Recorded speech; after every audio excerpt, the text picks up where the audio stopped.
and people accept that. But I object to it being called a sanctuary named after an animal. A sanctuary or a national park is a national park or a sanctuary for all things. And I regret to say that a lot of our protected areas in this country, and in some cases others too, have been named after animals or birds. The Kutch Chinkara Sanctuary, the Blackbuck Velavadar National Park, the Sorsen Bustard Sanctuary, the Selana Florican Sanctuary. The result is that when those floricans and the bustard and the blackbuck became extinct, they denotified those sanctuaries and reduced the areas in some. That's just game play. Therefore, Dachigam is Dachigam. It's not the Hangul sanctuary, because Dachigam has much more than the Hangul.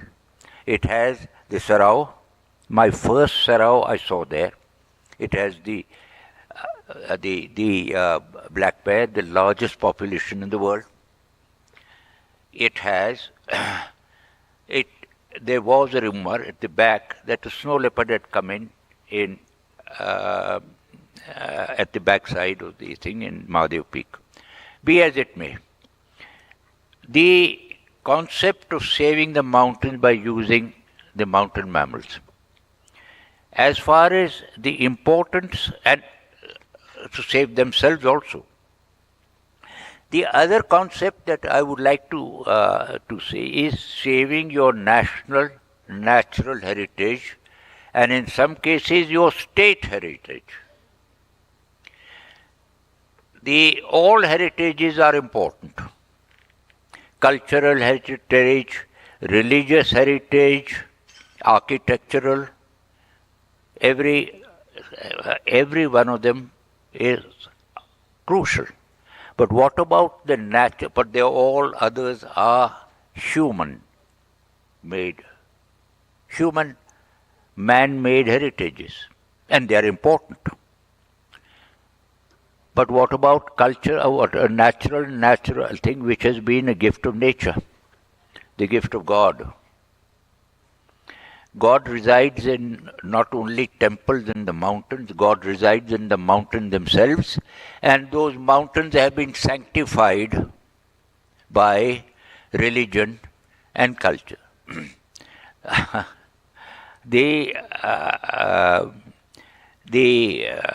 epic Meghdut of poet Kalidas starts off with the verse, Astutrayasam Himalayo Nam Nagadiraja, the Himalayas. So we have to save them for themselves, but if that doesn't work, we save them for the animals and as our heritage. Now, as I said earlier, the Himalayas are a repository of the greatest concentration of large mountain mammals in the whole world. The Himalayas and, as I said, Kashmir and further down. Of the 119, I said, something like 84 are found in Asia alone. And as I said, in this area, there were 28 plus 11 roughly, and then of course in Pakistan, in what was undivided India once upon a time. It is very interesting that something like 37 or 38 of those taxa survive because of Buddhism, mainly. Some because the concentration is there in the Buddhist areas, some including the white-faced deer and the shou, survive only now in monasteries in Tibet, Buddhist culture. Why cannot that be roped in? Because we have Ladakh also. Why cannot that be used? Because it gels very well with the local culture, local belief, and local traditions. Why can't we dovetail that and save the habitat and the animals? As far as its utilization is concerned, which is growingly important, its economic value. If the tiger is a money spinner, you mean to say the others cannot be? Just because we do not have the gumption to walk. The snow leopard has already become an icon and an attraction for tourism, but they can be of great sustenance to local communities. Because if you go, there are homestays in Khyber and Spiti surviving on mountain fauna. The snow leopard is one, but ibex, blue sheep. So, but at the same time, tourism cannot and must not harm nature, which is in many cases when you have an override and when you do not control tourism. I would like that this forum is utilized for the purpose of projecting nature conservation as such and of endangered mammals in particular. And I'm sure all those who follow me will lay their emphasis, and I would like some feedback also from the floor about any particular species. Some of them represent the state emblems. The state emblem of Kashmir is the Hangul. It's the one animal which is the Kashmir stag. But we have to learn a lesson from others too. Manipur, the Manipur brow-antlered deer, the Sangai. When I first went there, I'll take just 1 minute. When I first went there and counted that there were only 14 animals left in the whole world of that world, this is Kaibul Lamjau. It's the only place in the world where your Sangai lives. And the report was, it's the only place in the world where we can graze our cattle. What answer do I have? But it became a national park. It became a state emblem, and it is now the icon. The largest English newspaper is the Sangai Times. There are Sangai hotels, and the biggest festival, annual festival, is the Sangai Festival. When I went subsequently, the local people came to see me when I was doing another count. Sir, don't go very close. Don't think we know you very well. You've done so much for the nothing, but you do. And they said that there are over 100 NGOs for the Kaibul and for the Sangai. I am very sorry, and I hurt no feelings, but I'll end here. The people of Manipur will not allow the Sangai to go extinct. It's become a state icon. Unfortunately, the Hangul is still a very succulent piece of meat on hoof. That is the correction we should do. It's your state animal, it's your state emblem, and I'll talk later about what Hangul was in the history of this country, of this state. It means so much to things. Can you have Kashmir without its Hangul? It would be a disgrace. You have to look at it from that point of view too. I am very grateful for this opportunity, and I will request my colleagues to now continue, and thank you very much.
Well, with the permission from Chair, I've just joined J&K, and for 2 years I was in Ladakh, the cold desert Trans-Himalaya, and I was the Chief Wildlife Warden there. This cold desert of Himalayas, which is known by different names, it is known as land of Pasis, land of Lamas, Moonland. There are several names given to this landscape. The entire landscape, it looks very, very barren. When you land there, you see nothing is there. Terrain is such a big terrain, and it looks as if nothing grows there also. Some sporadically grown plantations of poplar or willow must be visible, that too during summers. Winters, nothing is there, no leafless.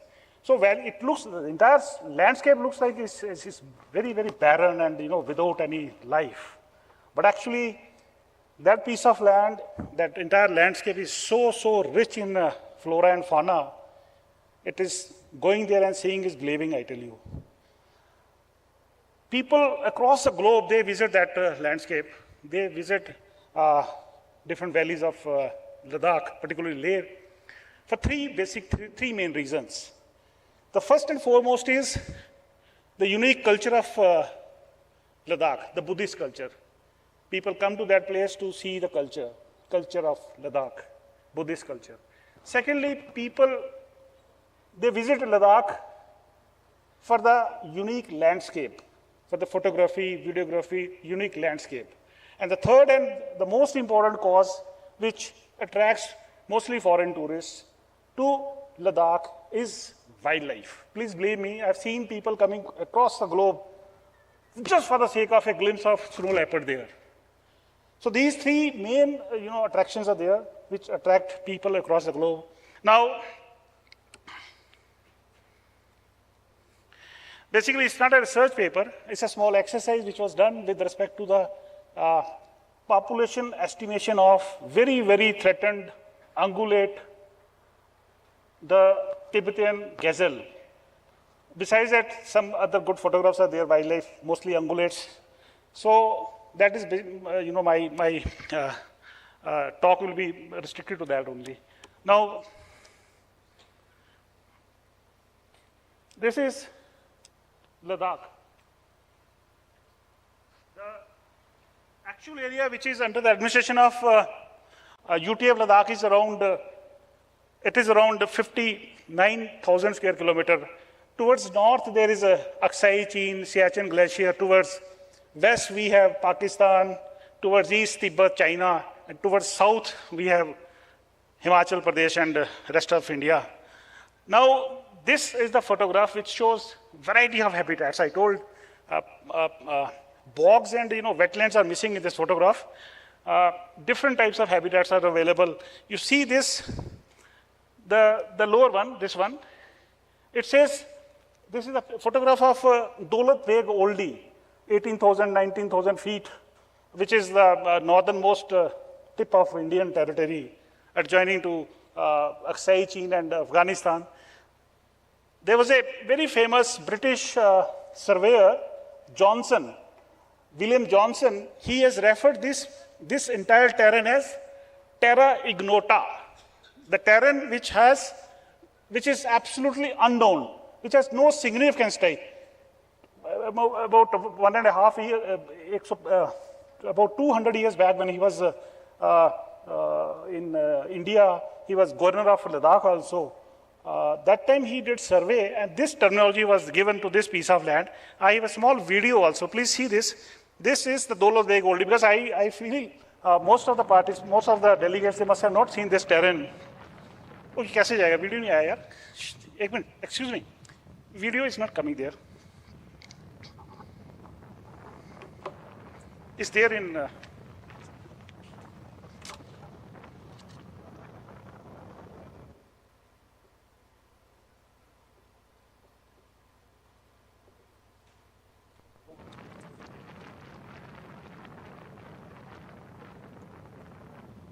Why is it coming? नहीं? ऐसे मजा नहीं आएगा यार. Is it included in the presentation? Yeah, it was there. It's not linked. It is linked. I can. This is the. You can pay it like, Acha. yeah, you can switch to the video.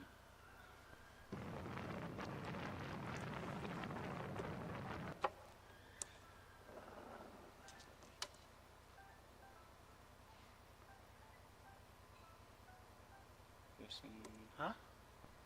There's some problem with this. Video जाना चाहिए यार. HDMI is connected.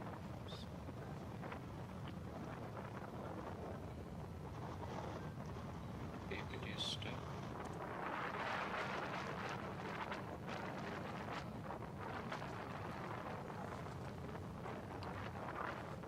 Yeah, now it's coming.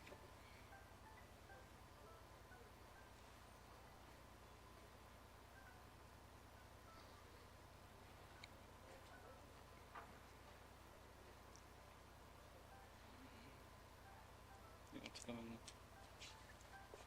Video नहीं चल रहा ना यार. Video will play now. अब चलेगा. हाँ चलेगा. चलेगा. कहाँ चल रहा है? नहीं चल रहा है यार. नहीं चल रहा ना. It's already. कहाँ चला? Resume slideshow. Huh? Resume slideshow. Something is wrong with the system. I don't know.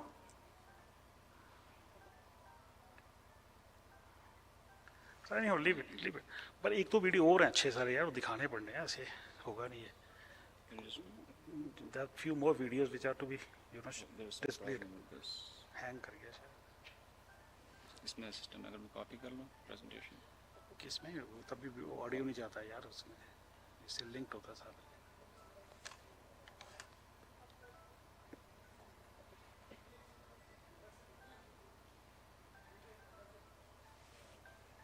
I don't know, ये वीडियो चलना चाहिए ना, ये वाला भी. नहीं सर, चलेगा ये? नहीं चलेगा. फिर फायदा कोई नहीं यार. I don't know. चल छोड़ दो. Anyhow, something is wrong with the video. I have some good clippings. I wanted to show those. But anyhow, this barren piece of land which I was referring, it has amazing wildlife, amazing biodiversity. You see, these are some of the wild animals. Many of them are, endemic, and some of them are, very, very rare animals to actually see in the wild. The first one is the snow leopard. Then comes placid cat. Then that Goa, Tipton gazelle, Uriel, brown bear, then blackneck crane, then it's a very mysterious animal, lynx, Eurasian lynx, then Tibetan antelope. I don't know this if it works or not. Yes, it is working. एक minute आओ यार, एक minute, just a moment. इसको okay करना है, इसको चल जाएगा ये. This is a small 2-3 minutes documentary on biodiversity of Ladakh. It's some security alert. Just okay. It has to say okay and it will work. Point, give me the pointer. Pointer नहीं चल रहा है. Say okay. करो इसको.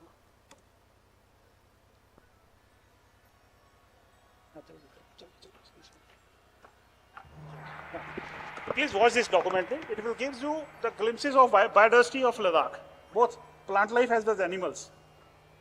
5 minutes brief presentation.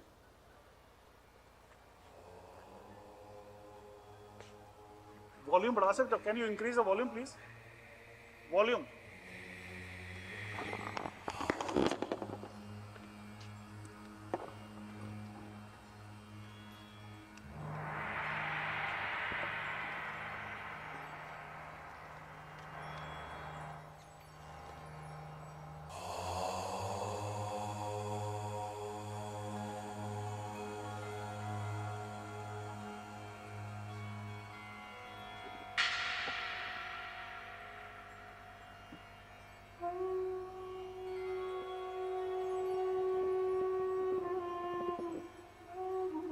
Actual area is 1.5 lakh square kilometer. This is the area which is under administrative control of Government of India. 59,000 square kilometers.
The rare orchid of Ladakh, the Kerala is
Now this cold desert is known for, these were small glimpses of biodiversity. The landscape is known for extremes, extreme temperature fluctuation, extreme photoperiodism, lowest precipitation, thereafter altitudinal variations.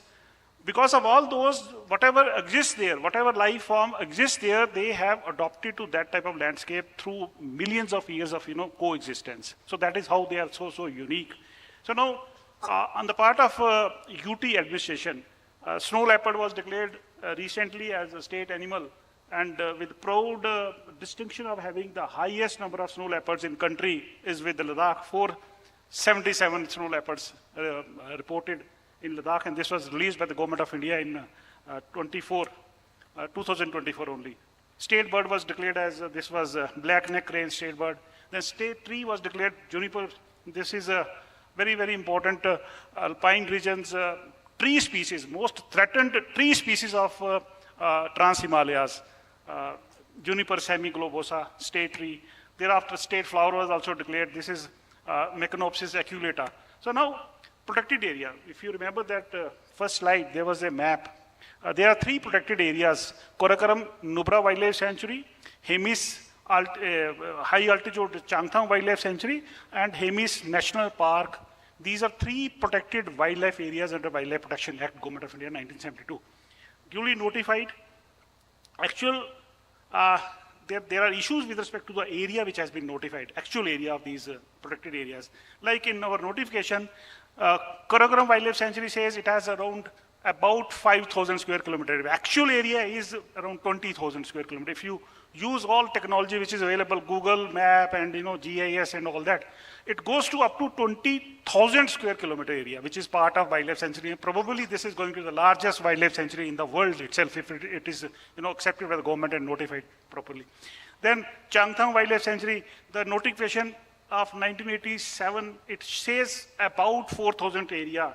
4,000 square kilometers. Actual area is around 10,000 square kilometers. Same, Hemis National Park, the only national park, is the largest national park of country. It says, the notification says 3,350 square kilometer area of the national park, which is actually 4,000 plus. So these are some of the conservation reserves also duly notified under Act. These are the maps which have been redrawn, recosted, yet to be approved by the government.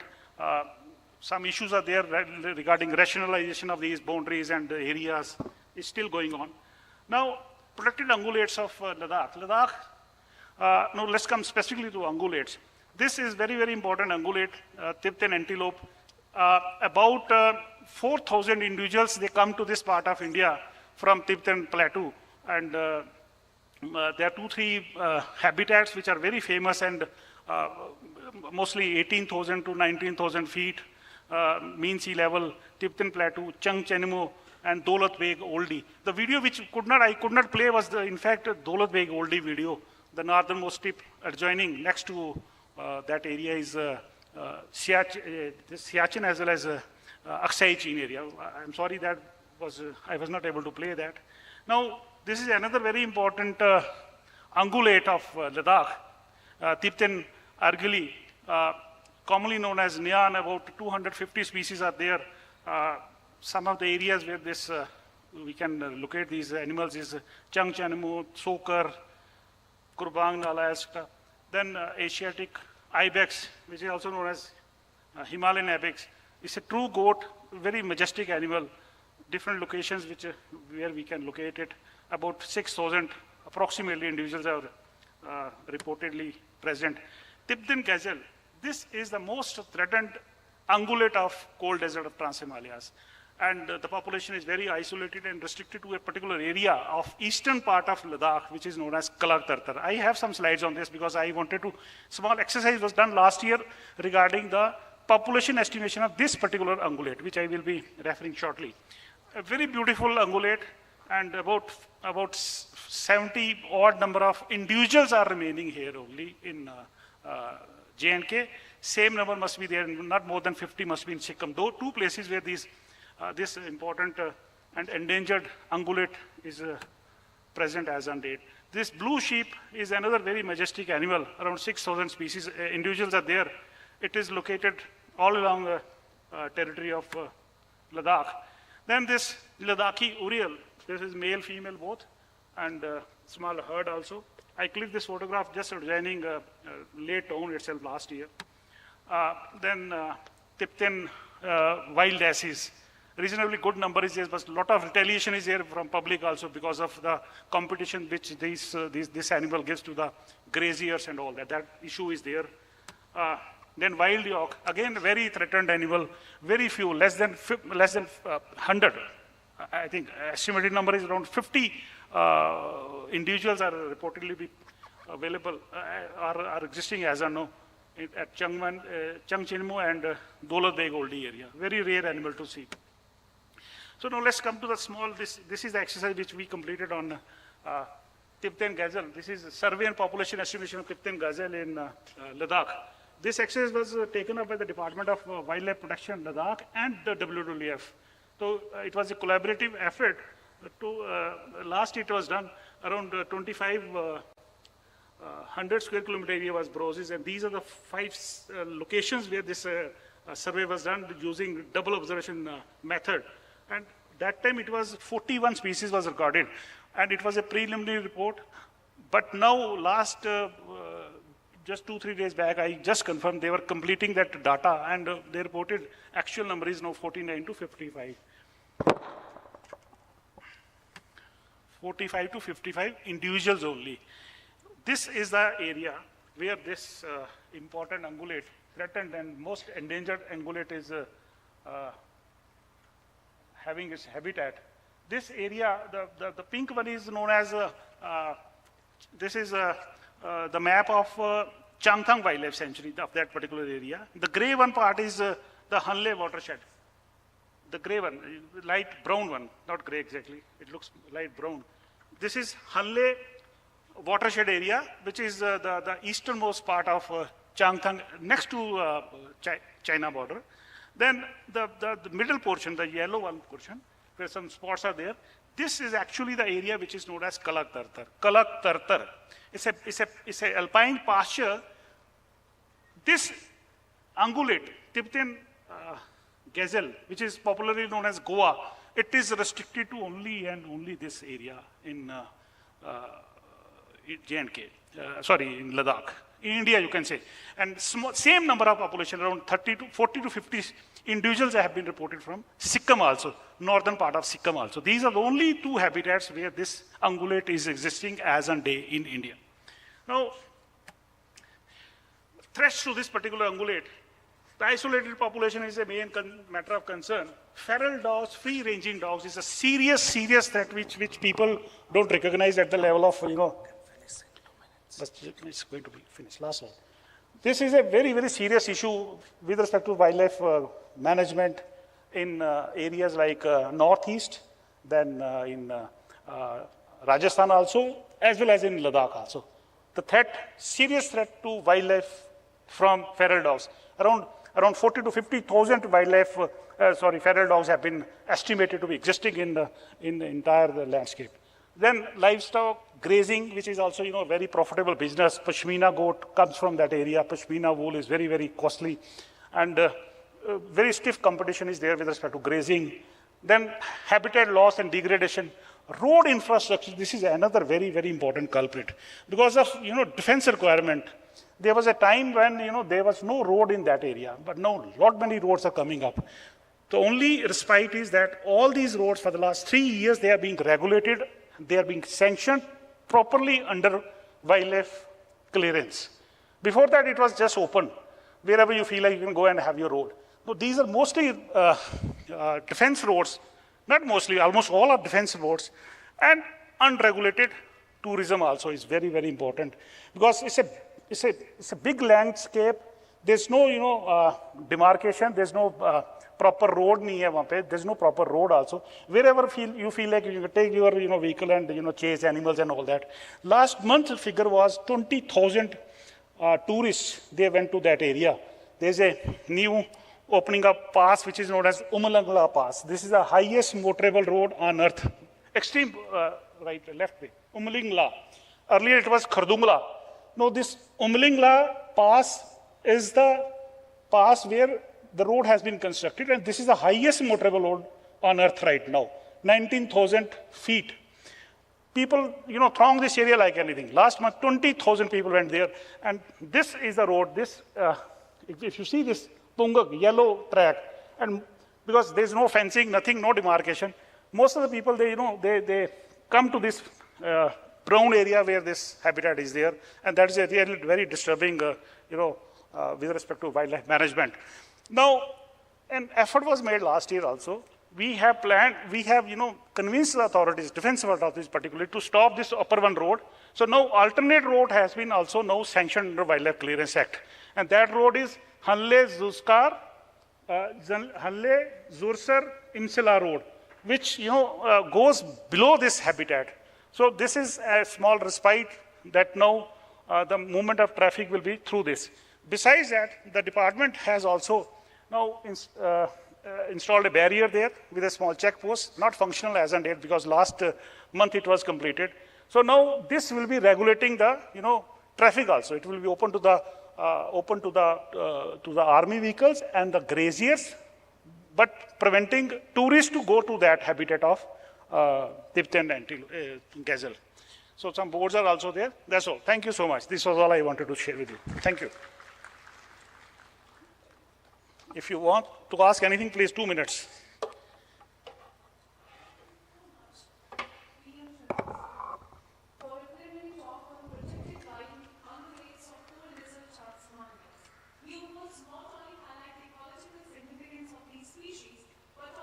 Sir, madam.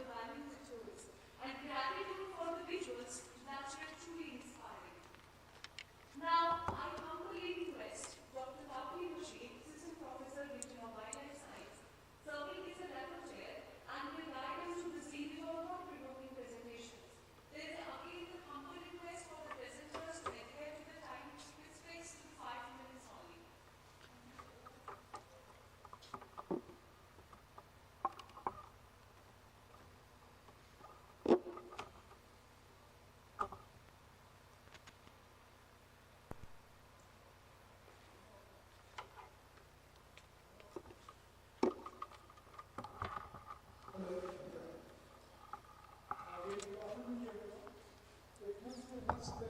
Welcome you all to the first session of this International Conference of Hangul and other 21 species with the theme Population Dynamics, Behavior and Movement Ecology.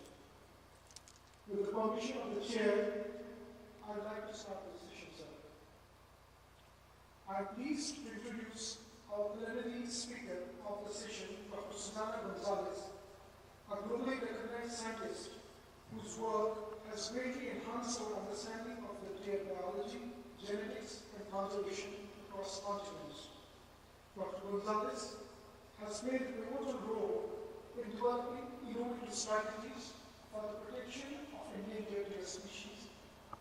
Her leadership in international collaborations has helped shape conservation policies and foster stronger networks for the conservation of service worldwide.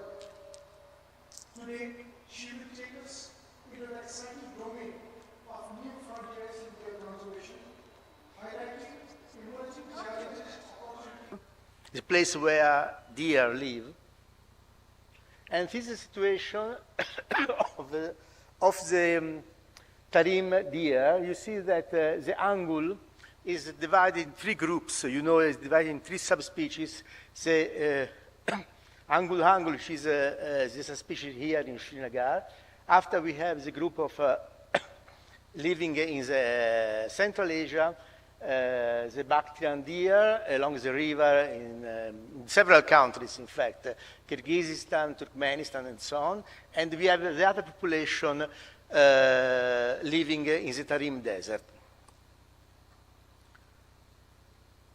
This is the habitat where you can find the Tarim deer. It is wood. Along the rivers, there are woods of desert poplar and after some bushlands. Conservation. We threats to the population. First of all, we have a low genetic variability in this population, very low, because of the reduction in number which occurred the past centuries. The population are disjoint, so I have two main populations along the river, but are not in contact each other. And the global population is estimated to be around 500 individuals, but this number are not sure, of course. The habitat, which is favorable to the deer, the popular forest, is small because it is few hundred meters on both sides of the Tarim River. And there are several conflicts with farmers because of, we will see later, because of the attack of the deer to the cotton fields, and because there is competition and disturbance due to the presence of much livestock there. And there are also some, it seems, there are problems with parasites as well. This is an example of the conflicts, human deer conflicts in the region. This is a field of cotton, and the deer are able to enter the field and destroy the crop. So farmers are not very happy about that. There are compensations. The administration of the reserve compensates some damages, but the situation is a little bit critical on this point of view. This is an example of parasite infection. The animal is dead. A stag is dead. But it was not determined which kind of problem, of healthy problem it had. Monitoring. The group of the Europe University have put a large array of camera traps along the Tarim River. The sample of the distribution of this animal is based on the two-level sample. We have a number of areas where camera traps are concentrated, which are less than 1 kilometer, one from each other. And after we have some camera traps scattered around the river to try to understand what is the actual distribution. We will try to use occupancy modeling to study this problem. The camera trap has been deployed in this past year and they now are continuously work, but I cannot give you information about the results because we have not yet the result. Here has people putting camera traps in the middle of the desert. So we, as I mentioned, that we want to have an occupancy analysis of deer. Occupancy is very important for programming conservation interventions. So we know which kind of habitat, which kind of situation are correlated to the presence of the animals. We'll try to establish this population size using the random encounter and staying time model. I don't know if you have heard about that, but it's a powerful method to assess population size using camera traps. Of course, other parameters which are interesting to be collected from camera traps are the recruitment in terms of calf-hind ratio and adult sex ratio to have an idea if mortality is similar or different between the two sexes. In some time, we will collect enough data. We will try to make a population variability analysis similar to what we have done with Kurshad on the Hangul here in Danchingham. One point which has been very much studied in the last couple of years, it is the foraging ecology of this species of deer. Foraging ecology is critical to connect the animals to their habitat, because of course animals go and tend to use more where there are food they can use. So it is an important connection with the distribution of the animals. And of course the distribution is important for helping conservation and also to understand which are the areas which are better for the animals and to try to protect better these areas. The team used non-invasive fecal DNA metabar coding for diet determination, and we were able to have the first idea about the diet of the Tarim deer in its natural habitat. There is an important point from the conservation point of view of the diet, because diet, it's important to study the inter-individual variability of diets in the population. If the inter-individual variability is high, the population is more likely to survive crashes or problems.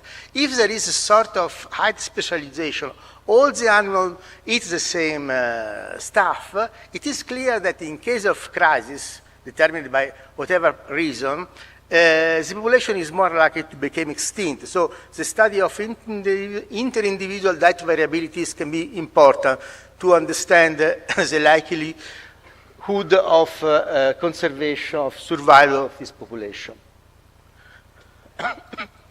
A next step in this analysis shall be to establish the nutritional carrying capacity of these animals. So what is the maximum number of animals can stay in a given habitat? To have an idea to project the development of population in future. We use 58 fecal samples, in more or less half collected in summer and half in the winter. This is a result for the 2 seasons and the general result. You see that diet diversity is higher in summer, which is the right column there, than in winter. But overall, these animals eat only cotton and poplar. They make most of the alimentation. So there is a strong specialization in this population about the diet. This summarizes the difference between try to establish the feeding styles of the tarim deer, and you can see that mainly they are browsers. And the grass and grazing is take a small part, a relatively small part of the diet of these animals.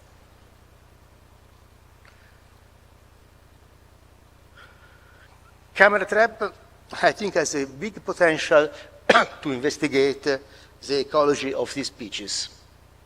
And especially we will try to understand if there is a competition with livestock, to understand how strong it is impact of livestock on this population. In this year or the past year, next years, we will try to have a first population estimate of the population, more updated data about that. Because in fact now 500 is almost a guess estimate. We try to understand if it is more or less correct or we have to change our plane.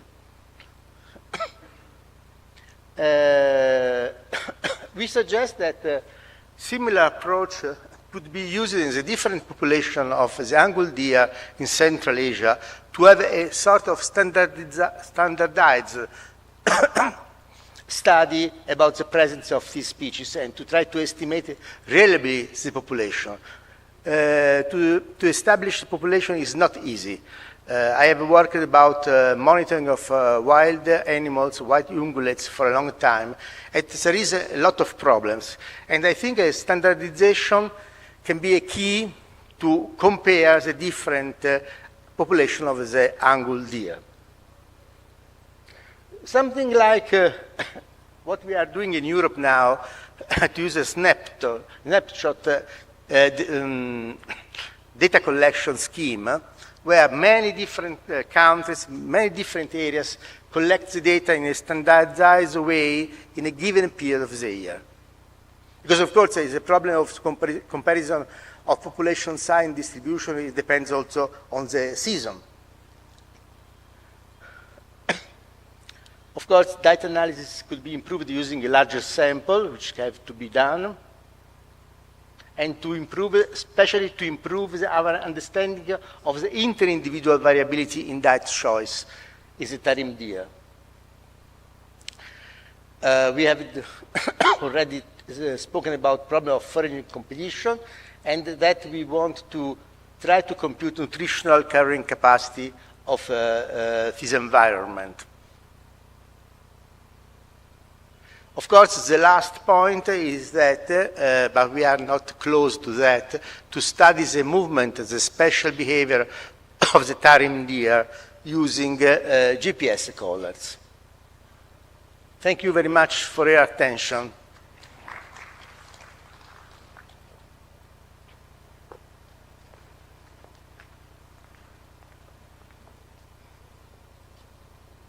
Thank you, Dr. Fukari, for your highly insightful and thought-provoking talk.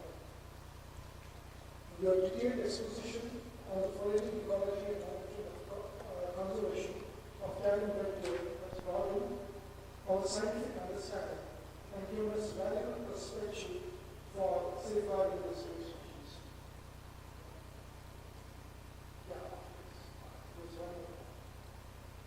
So, it gives me immense pleasure to introduce our second invited speaker, Professor Khurshid Ahmed, a distinguished wildlife biologist and conservation scientist and the organizing secretary of this international conference. Dr. Khurshid has devoted much of his research to the study of Himalayan fauna with a particular focus on large mammals, including iconic and critically endangered Hangul. His work has significantly contributed to shaping conservation strategies for this flagship species of Kashmir. In his talk entitled Insights into Population Dynamics and Moon Ecology of the Critically Endangered Hangul, Implications for Conservation, Dr. Khurshid will be sharing the latest findings inferred from a long-term study. Ladies and gentlemen, please join me in welcoming Dr. Khurshid. A warm welcome to everyone in the audience and the chair, co-chair, and the repeater on the dais.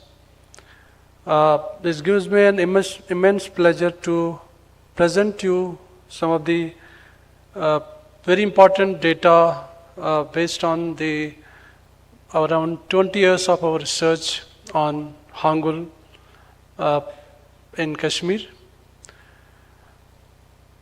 So, as most of you who might not be knowing about what Hangul is, so this is just a preliminary about the species.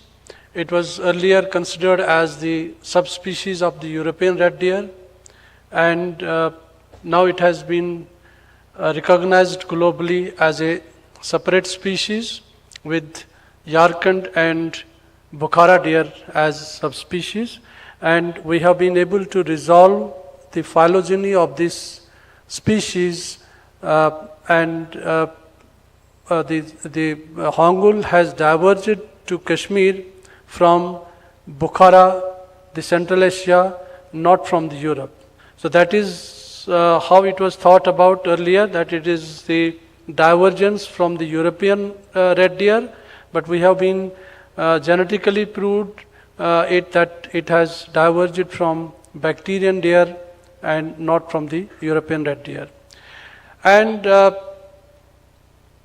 it was the species was widely distributed across the entire landscape of the Kashmir in the Greater Himalayan mountain range, from Kishtwar in the south to the Gurez in the north. But over the years, the population declined drastically, and now we have a very limited population confined to a smaller area in Dachigam National Park. So the viable population is confined to the Dachigam National Park, and we have some isolated herds of this animal in the adjoining areas of Tral in the south and the Wangat, Naranag in the north. So it is critically endangered by the IUCN, and it is the Schedule 1 species as per the Indian Wildlife Protection Act. Now, as I just said, this has been the past and the present distribution of this species. It used to be widely distributed across the range from Kishtwar up to the Gurez, and there have been reports of its presence also in the Dras in the Ladakh region. But as of now, this species is confined only to the Achigam National Park and the adjoining landscapes. And that is a cause of concern for us all. Now, as far as the numbers are concerned, we have seen a drastic decline in the population of Hangul from 5,000 individuals in 1900 to now we have around 300 individuals left in the wild in the world. And there's no animal as yet in captivity so far. So these have been the major challenges in the landscape which have resulted in the decline of the population. And this is not only the case of the Hangul. These kind of these threats have been there throughout the globe, and this Hangul being one of the key species of this landscape, these kind of challenges are of grave concern and need to be addressed at an alarming rate. Now we have all these challenges that Stefano has just told about. These are the same challenges that the Yarkand deer in China and the Bukhara in the Central Asia also has been facing, and this is not new to this species, but certainly we have to try to address to arrest these kind of threats for long-term species conservation. Now, apart from these, what is there common in entire landscapes, all the other countries, we have from the decades-long research, we have been able to establish that the main ecological factors that have resulted in the decline in the population are the low breeding in the species. We have a female biased sex ratio, which is again not ideal. It should have been the balanced sex ratio if the species has to grow. The problem of survival of young, it is a very critical problem for this species, and that's why we have seen the population is growing, not growing to what it ideally should have. So there is again an inadequate recruitment of fawns. So that again is a reflection to the low breeding in the populations, and there is a huge pressure on these young ones. They are predated upon by different predators which are there in the landscape. And there was one more concern, and which is still there, and is the restricted movement of these species, because we have there's a corridor connectivity is lost. Because of that, the Hangul is not moving between the landscapes, and that has resulted in the inbreeding in the population, which has resulted in so many other aspects of low genetic diversity. There is no gene flow between the populations, main population of the Achigam and the populations in the adjoining areas. So the gene flow is not taking place, and that is the main cause of concern for this species. So our research has this all we have been able to prove through a research or decades-long research. So this is all the statistical data that I'm presenting about this species, that is a decline in the population because of all these factors. Now you could see the ideal sex ratio has to be around 40 to 60. So that's why if we go by the population in the 60s and 70s, when the population was around 2,000 or in 40s when the population was around 2000, the sex ratio was around 45 male per 100 female. So the sex ratio has come, it is more of the female bias sex ratio now, and again the fawn female ratio is very low. So ideally the fawn female ratio has to be 80 fawn per 100 female. But you can see yourself that some of these critical challenges, we have tried to do the scientific studies based corridor assessment and tried to find out the movement pattern of the species using the satellite telemetry, and we have been able to establish that there has been a very low movement of the Hangul between the corridors. And there is very low gene flow between the populations. The gene flow is not happening, and the population that we have in the major population, the viable population in the Achigam National Park is not showing up this homogeneity with the other species. So there's a low genetic diversity between the main population and the isolated herds in north and south. And the corridor connectivity is very important to be established to ensure the gene flow in the population. So this is based on these studies that we have been able to establish the home range of what are the main corridors through which the Hangul is moving, so that we are able to delineate those corridors for the to safeguard the movement of the Hangul between the landscapes. And we have been able to, for the first time, establish that corridor connectivity and movement between the landscapes. So, and this all has happened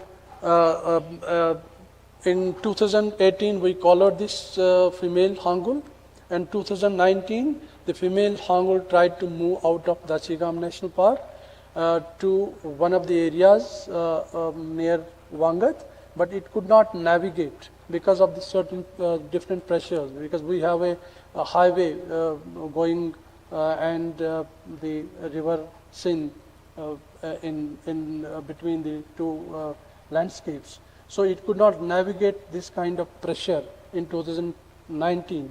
But in 2020, thanks to the COVID, that the species, this individual female could navigate easily.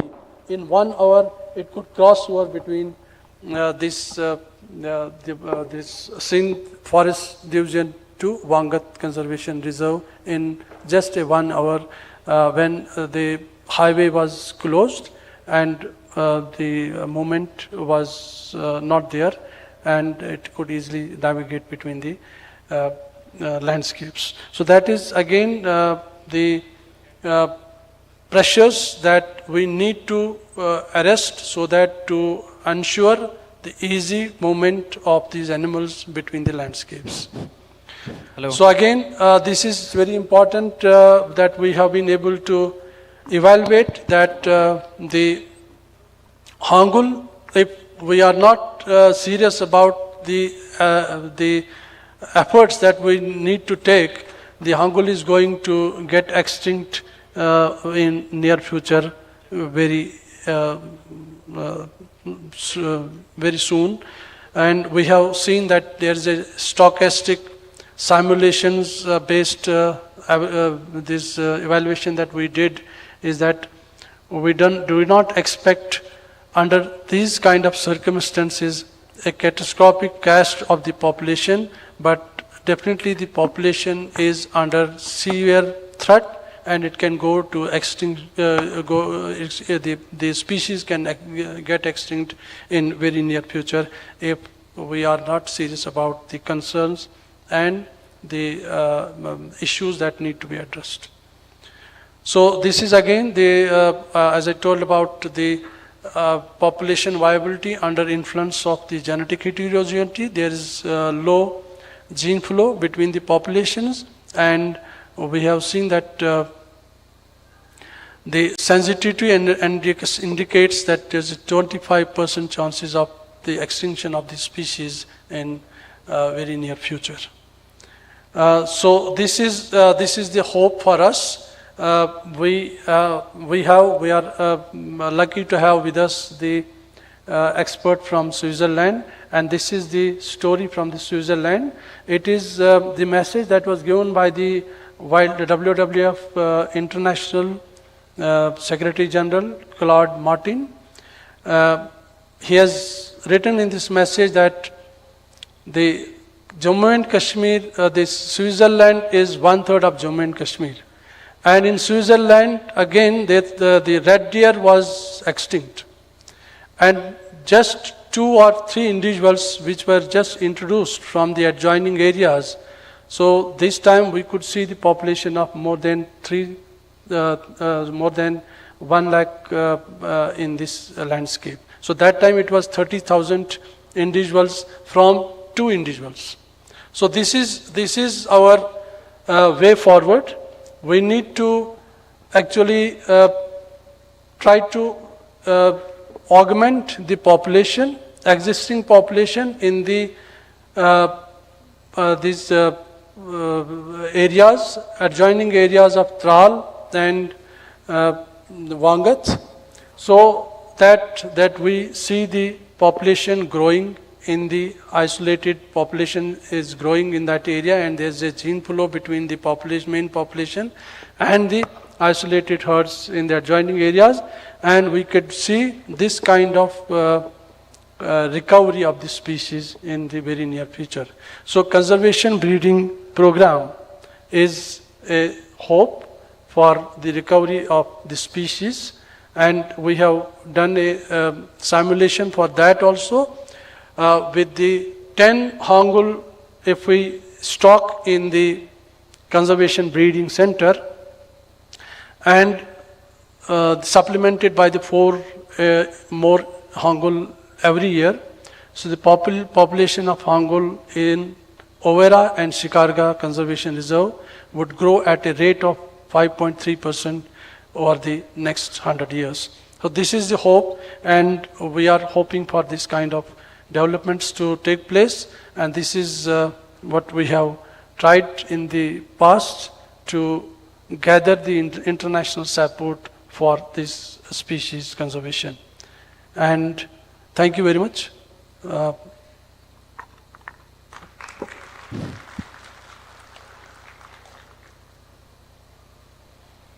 you, Rashid, for sharing such valuable insight. Questions, Neil? Your work has shed light on the challenges faced by Hangul, while also orienting us towards science-based solutions for its conservation. Although we are running out of time and we are lagging behind in our schedule, we can have a quick question and answer session for the plenary and the writing speakers. Amir?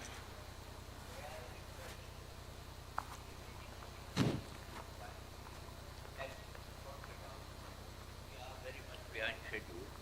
So I would request the speakers to restrain themselves to the time allotted, because otherwise we'll be very, very late. You have to have your time, but try to be as concise and keep to the time that is allotted. Thank you so much.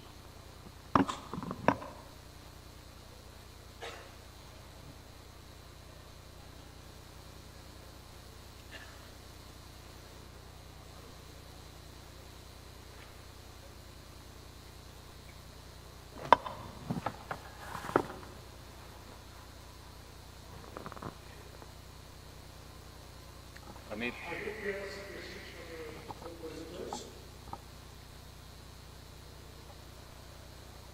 Mike?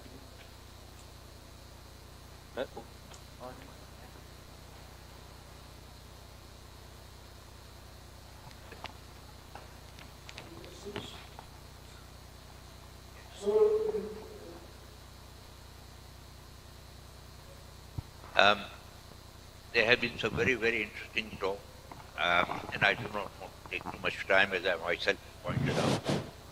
But I cannot refrain from asking a question to Dr. Khurshid Ahmed about, you see, we've spoken about but we also know the predicament of the Hangul. And we know about the captive breeding, but it is the in situ conservation in the wild which really matters. The other is not a substitute, it is a fallback in the dire event of extinction in the wild. We cannot allow something like what happened to the cheetah and has happened to some of the other animals abroad. So the thing is to conserve it in the wild. But today, it is safe, and I am being rather brash and brutal, today the safest place of the Hangul is lower Dachigam. I am constrained to say.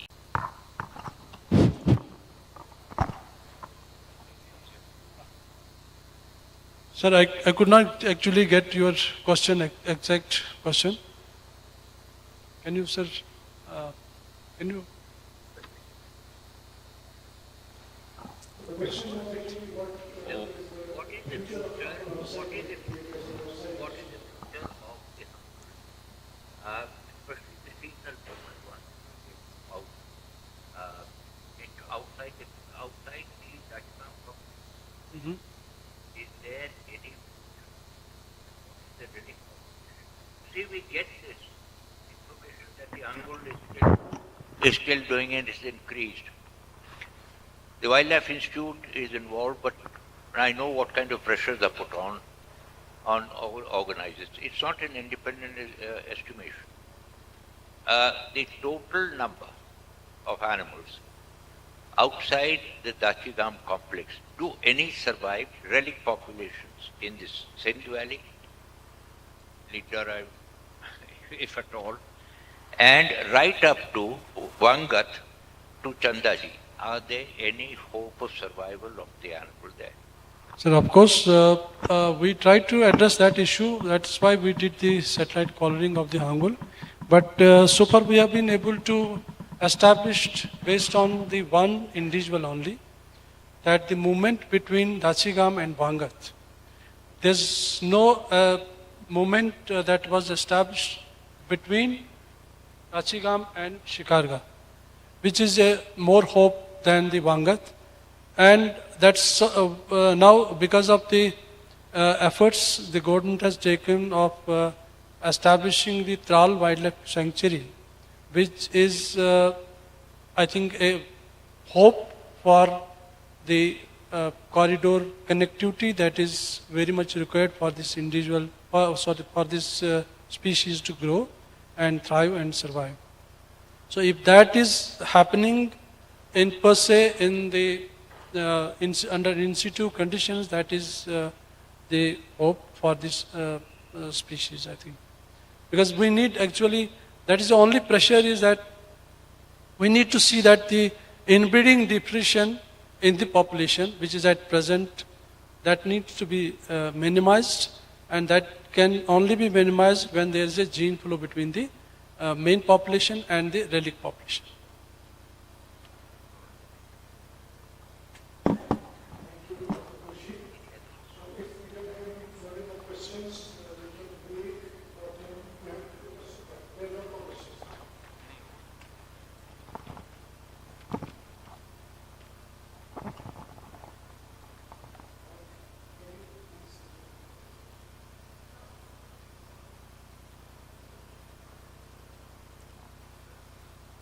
Sir आप यहाँ ही हैं कम है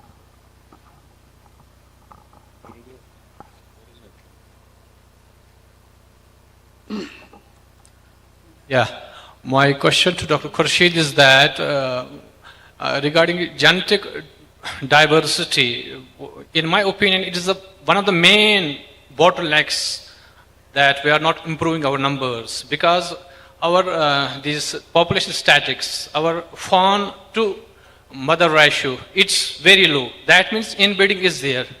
So one of our intervention is this relocating our population from different zones, Shikarga and this what you told, sir, we are trying to relocate you have made a roadmap. We will relocate animals from Dachigam.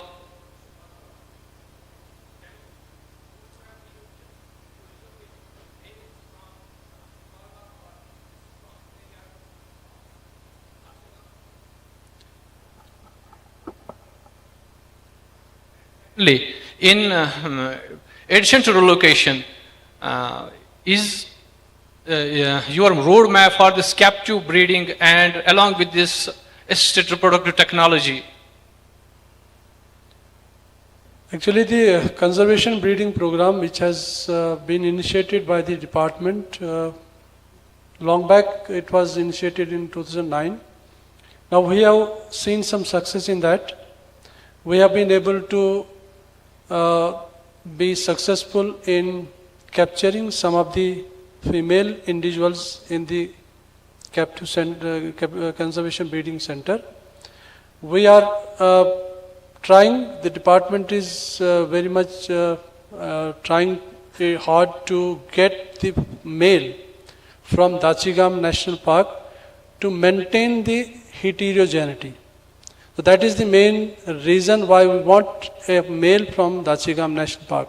That's what I was telling, that unless and until there is a flow between the gene flow between the populations, different populations, so the heterozygosity is going to be maintained. So that is what we are actually aiming at, so that we have the F1 generation, then F2 generation, and the F2 generation will be there will be a soft release of the F2 generation into the wild in the Shikarga Conservation Reserve. That will help in augmenting the existing population that is there in the Shikarga sanctuary. So once we are augmenting the existing population and we are allowing the populations to flow between the main population and the relic population, so it is going to definitely give us positive results, and the population is definitely going to grow. And whatever the ecological concerns are there, like low breeding, the inbreeding depression, so if those things are addressed, the population will automatically grow. Okay, thanks. Thanks.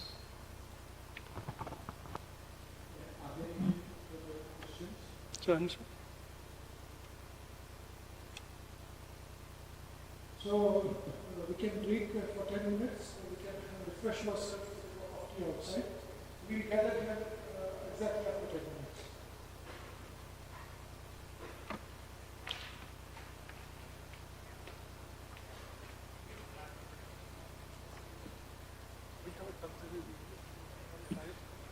Excuse me, please head outside.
Okay.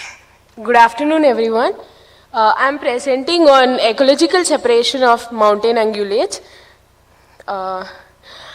Siberian ibex and blue sheep are the two sympatric ungulates in Spiti Valley. So Siberian ibex is a true mountain goat which is well adapted for climbing, and blue sheep is a medium-sized ungulate which has both goat and sheep-like characteristics. Ibex is distributed from mountains in Russia till the Pir Panjal range in Himachal. So this signifies the adaptation of ibex across the mountain ranges in Central Asia and South Asia. Blue sheep is distributed from parts of China, and it has evolved from Tibetan plateau.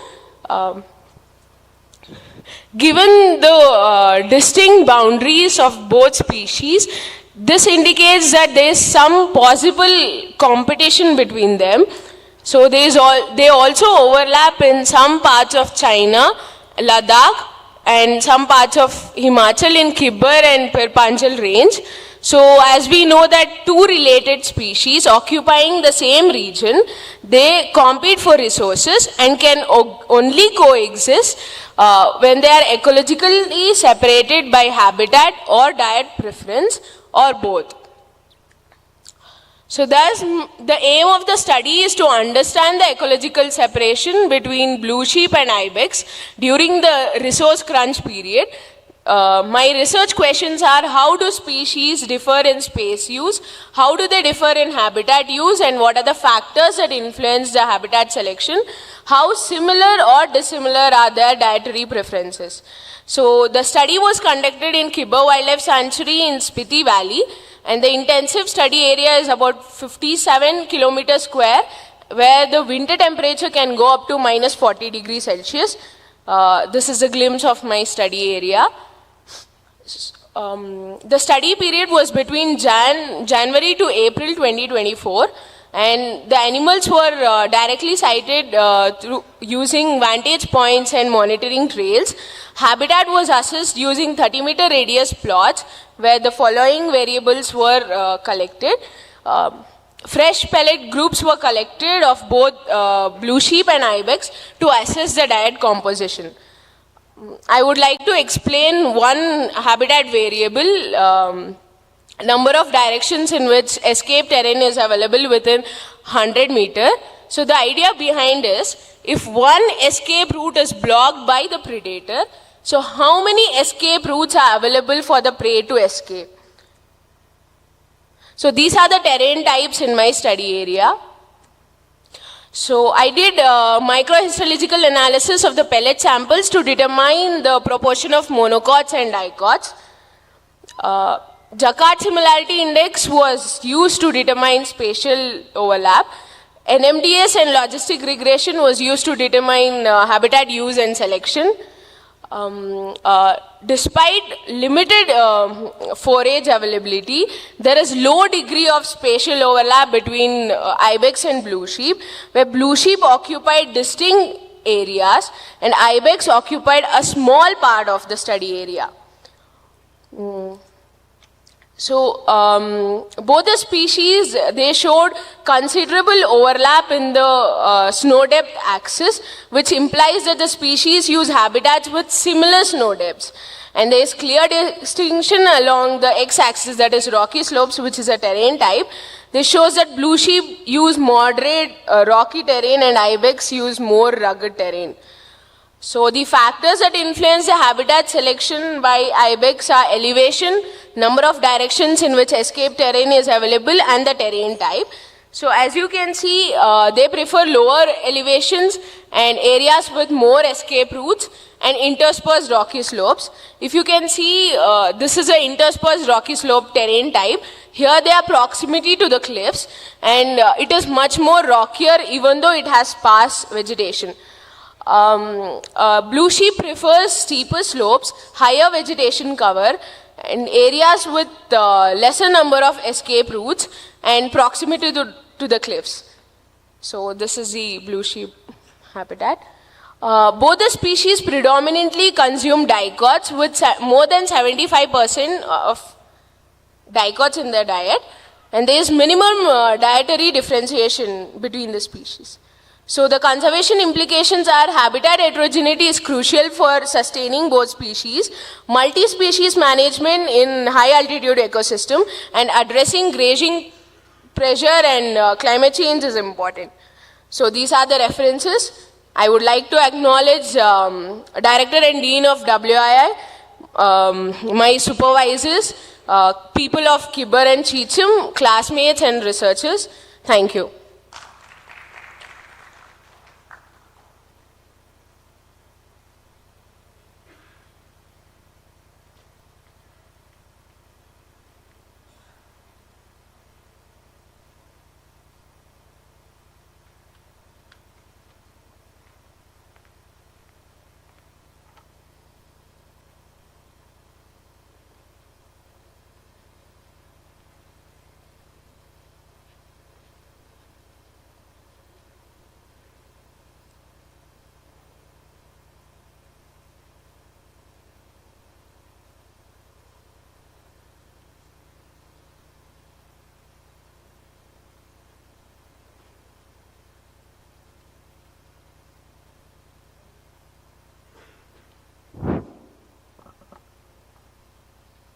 You can come here, Tawqir bhai.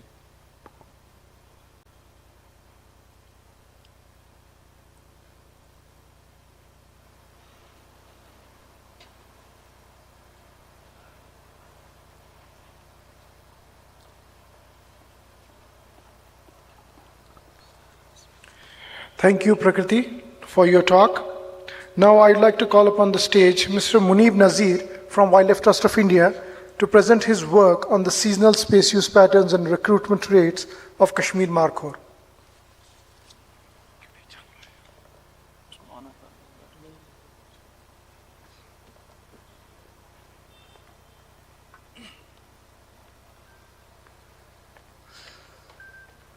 Thank you, Dr. Tawqir, for the kind introduction.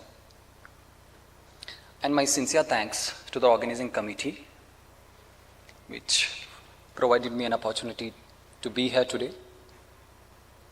Good afternoon, everyone. I am Munib Nazir from Wildlife Trust of India.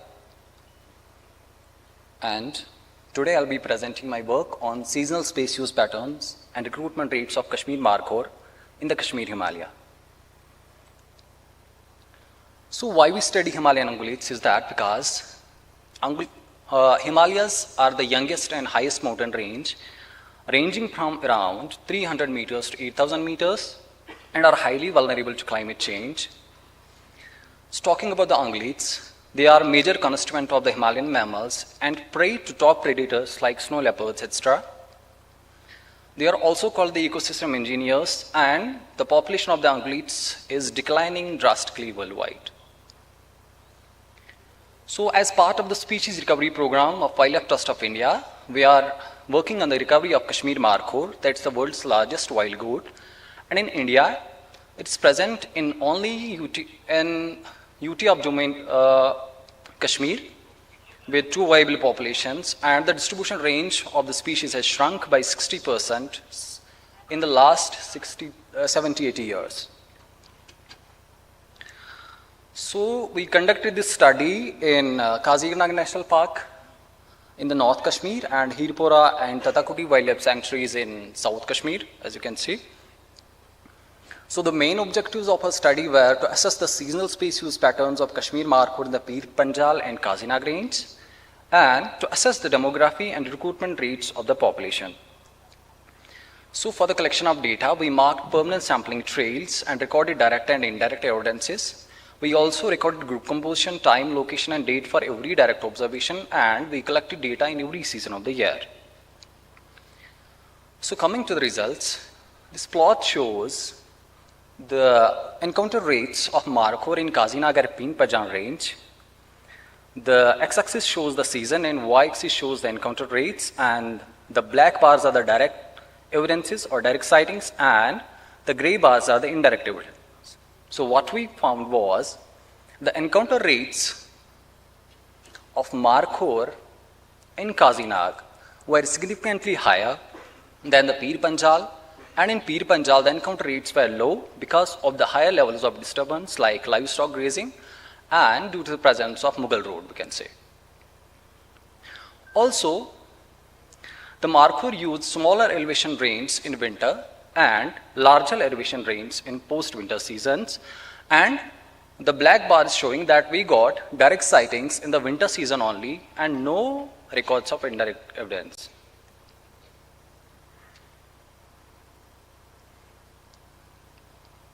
So this shows that the population is concentrated to the lower elevation range in winter and is exposed and is much visible because of the minimal vegetation cover and is exposed to threats like poaching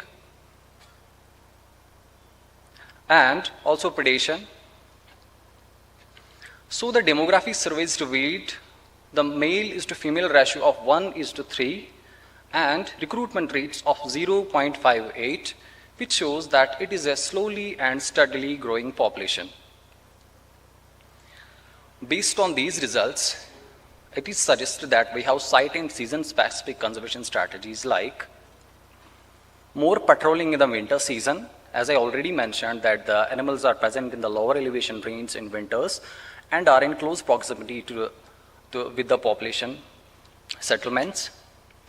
By involving the local communities and frontline staff, and for that we have identified young and enthusiastic youths as markhor watchers who are patrolling the areas in winter season, and in Kazinag we are reducing the livestock pressure in summer seasons. We are training and capacity building the local communities to use the robust techniques, and we are also reducing the dependency of local communities by converging the government schemes to the local communities and promoting controlled ecotourism. Once again, thanking the organizing committee, our donors, and Department of Wildlife Protection. Thank you all.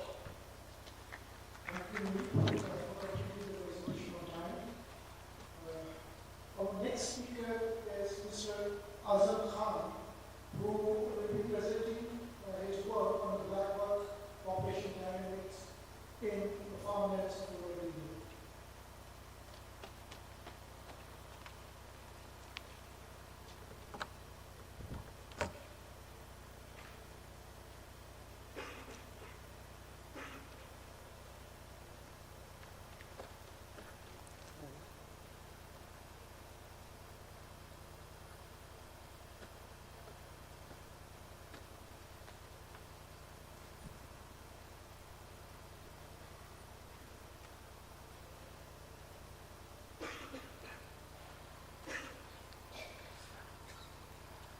Thank you, Dr.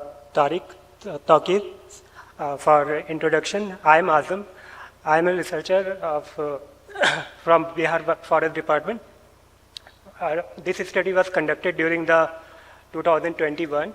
So the topic was galloping through farmlands, black buck population in changing rural India.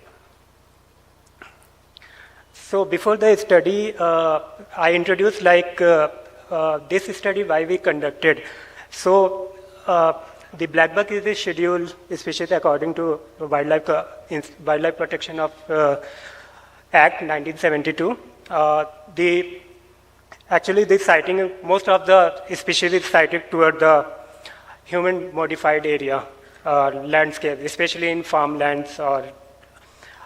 So most of these studies conducted in generally national parks, etc., but outside is totally neglected. So our study aims to access abundance and habitat use in agriculture settings. So the species is like global distribution and conservation status of black buck. So basically it is endemic to Indian subcontinent. Now it is restricted to India, Nepal and Pakistan. And it is the least concerned through the IUCN, and its site is Appendix 3rd. So my study area was conducted during the outside, it is just outside protected area of Kamur Wildlife Sanctuary. So the survey was conducted in 5 revenue blocks.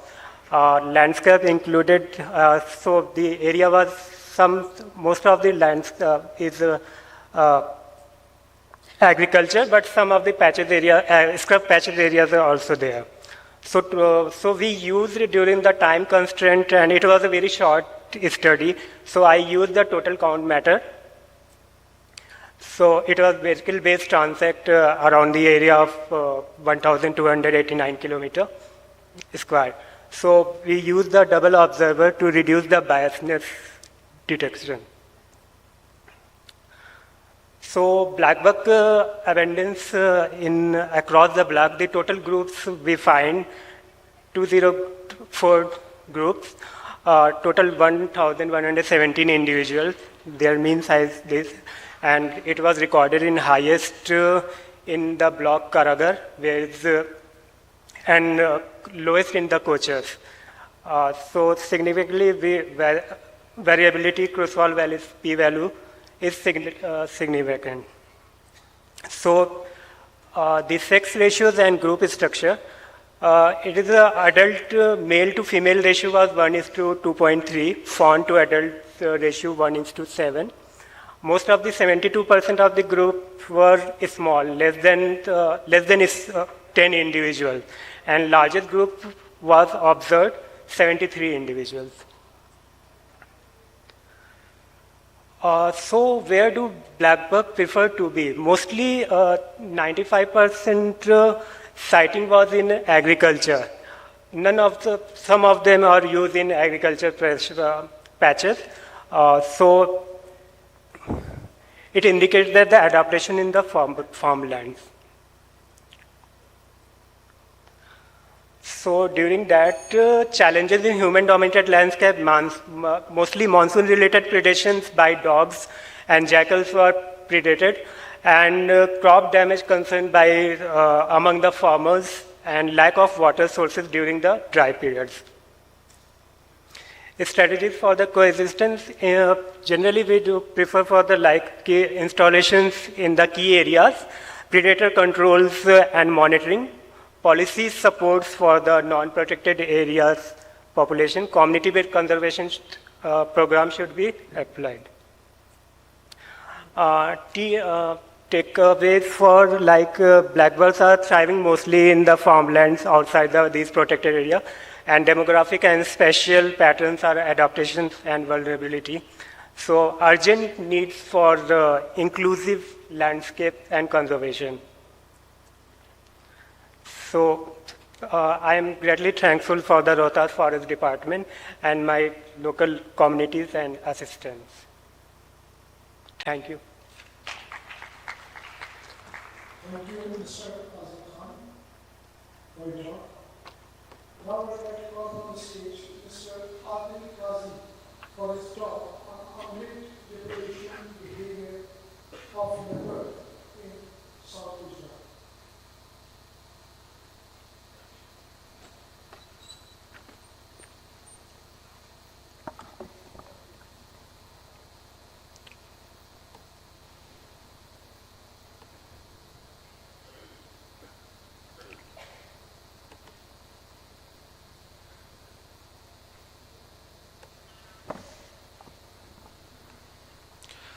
A very good evening, co-chair, rapporteurs, and all the distinguished guests. I'll be talking a little bit about this part of the country, which is southern Gujarat, and particularly this part, which is southern Gujarat area, having 18,000 square kilometers, populated by around 10 million people. And the major crops are sugarcane and the rice and other orchards. The main intention to work on this area is to see whether these ungulates are being depredated by the leopard particularly, and what are their depredation rate and what is actually going on in the system. So we have in this area 4 out of 5 large carnivores of the state, except the Asiatic lion. We have 4 large carnivores. Leopard being the main predator of this area, and as per the population census, we have somewhere around 418. As per the forest department, the density is quite low, but we doubt this density. We feel that it is more than 5 leopards per 100 square kilometers. So these are the issues leopards are facing. I need not repeat this, everybody is aware of. So what we did, we collected some 350 samples at SKUAST, and we tried to analyze what kind of depredation is going on in the system. And we came out with the conclusion that these pigs, feral as well as the wild pigs, are being predated the most. And if you see the data, the frequency of occurrence of pigs are the highest in this region, and this region largely is outside the protected area, the human-dominated landscape. So this suggests that unlike the other areas of the country, the leopards are not dependent on dogs, stray dogs, but they are more dependent on pigs. This is the depredation hotspot we developed for this entire 18,000 square kilometer. The major takeaways are the consumption, higher consumption of pigs in the system suggests that this particular species is contributing the most in providing diet to leopards. And I'll be showing you in the next slide that we are receiving calls from the forest department, the local farmers, that these pigs are menace. They are vermin in their farms and affecting their crop very badly. Because of the low availability of prey base outside the protected areas, and as we were discussing with the Ranjit Singh sir, that we have less than 5% area of the country as a protected area, and we have to go out of protected area to protect our wildlife. So pigs are playing significant part in the leopard's diet, and if we try and eliminate these pigs, as the forest department is suggesting, and as the problem is raised by the farmers, we believe there is no study, but we'll be doing work on this, that how the system will be affected. It's a small video. So on the one side, the pigs are affecting the agricultural crop. On the other side, the leopards are highly dependent on pigs. We also assessed the activity pattern of predation, and we found out that majority of predation is happening in the evening time.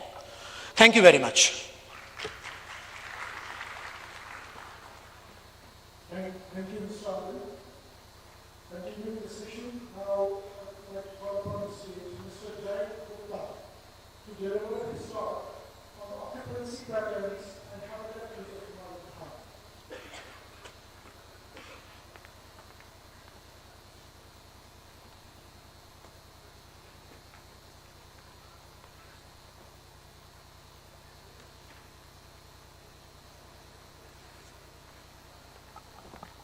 Good afternoon, everyone. Myself, Jant Gupta from MIT University, Noida. And today I am presenting my work entitled as Assessing Occupancy Pattern and Habitat Use of Himalayan Thar in Govind Pashu Vihar. So as we know, Himalayan Thar is a large even-toed ungulate which is found between the elevation of 1500 meters to 5200 meters. It is found in India, Nepal and some part of Bhutan. The males are bigger in size with thick black mane and big back-curved horn, whereas female are smaller in size and they don't have the mane. If we talk about the major threats, the habitat loss, fragmentation, competition with livestock are the major threats. So on the conservation point of view, Himalayan Thar is consisted in the near threat and in IUC and red data list, and it is listed in the Schedule 1 on Indian Wildlife Protection Act 1972. It is the key ungulate species of alpine ecosystem and act as a grazer and prey species for the apex predator. Hence, there were several publications regarding the Himalayan Thar, but there were no specific study on the spatial distribution in Govind Pashu Vihar. So my study was, I did the study in Govind Pashu Vihar, which covers the approximate area of 958 square kilometer. So the maximum area comes under the rangeland if we talk about the LULC class. So the study area was divided into 2.5 square kilometer grid. The sampling was conducted in every 500 meter segments. Both direct and indirect signs were collected of the Himalayan Thar. and each site was triplicated between the intervals of 3 days. The site covariate and sampling covariates were standardized, and the Pearson correlation test was done. The highly correlated covariates were removed. We use single species occupancy model in present software, in which we built 121 candidate models. The best model were made on the basis of delta AIC value. So in this fieldwork, I covered total 43 grids, in which I had the 72 direct sightings of Himalayan Thar. The total effort was 146.29 kilometer, and the overall encounter rate of Himalayan Thar was approximately 0.164 sighting per kilometer. So these are the result of occupancy probability, in which we found that the maximum occupancy of Himalayan Thar was found in a rangeland, whereas the maximum occupancy of Himalayan Thar was in subalpine forest, followed by the barren land. So these are the effect of site covariates on the occupancy pattern, in which we found that the elevation and distance to livestock, lower middle one, has the strong positive effect on the occupancy of Himalayan Thar. So these are the effect of sampling covariates on detection probability, in which we use precipitation and temperature as a sampling covariate. We found that when the precipitation was low, the detection probability of Himalayan Thar was high, and when the temperature was slightly higher, the detection probability of Himalayan Thar was high. So we found that Himalayan Thar preferred the higher elevation above 3000 meter in subalpine and alpine habitat. They use high rangeland, alpine scrub and barren snowland. The occupancy of Himalayan Thar was low in low dense forest. We also found that they prefer the moderate slope ranging from 15 to 30 degree. We also found that they avoid the livestock zone. As the distance from livestock increases, the occupancy increases. And we found that the rainfall reduced the detection probability of Himalayan Thar. So in this study, we found that the Himalayan Thar were found at a higher elevation alpine areas, making them sensitive to climatic shift. We found that the disturbance from livestock clearly limits their distribution and force them to move from their native habitat. The central and southern part of Govind Pashu Vihar is the important habitat for Thar, and these regions must be preserved. Although the forest department is doing great work in Govind Pashu Vihar, but a systematic management plan must be used for the conservation of the Himalayan Thar. So the study was restricted in the pre-monsoon season. So we cannot predict the occupancy and habitat use of Himalayan Thar in a whole study area. Due to time and resource constraints, the sample size was stored for ideal large-scale modeling. In future work, we are planning to check the genetic connection and zones favored by the Himalayan Thar across the Uttarakhand. So I would like to thank the DST, Amity University Noida, my guide and co-guide, Uttarakhand Forest Department, and the local community for helping me in this field work. Thank you. Thank you, Mr. Jain, for your presentation. Our next speaker is Mr. Saurabh Marti, who will give us a presentation It's on yours? Yes, yours. on special temporal dynamics of spotted deer.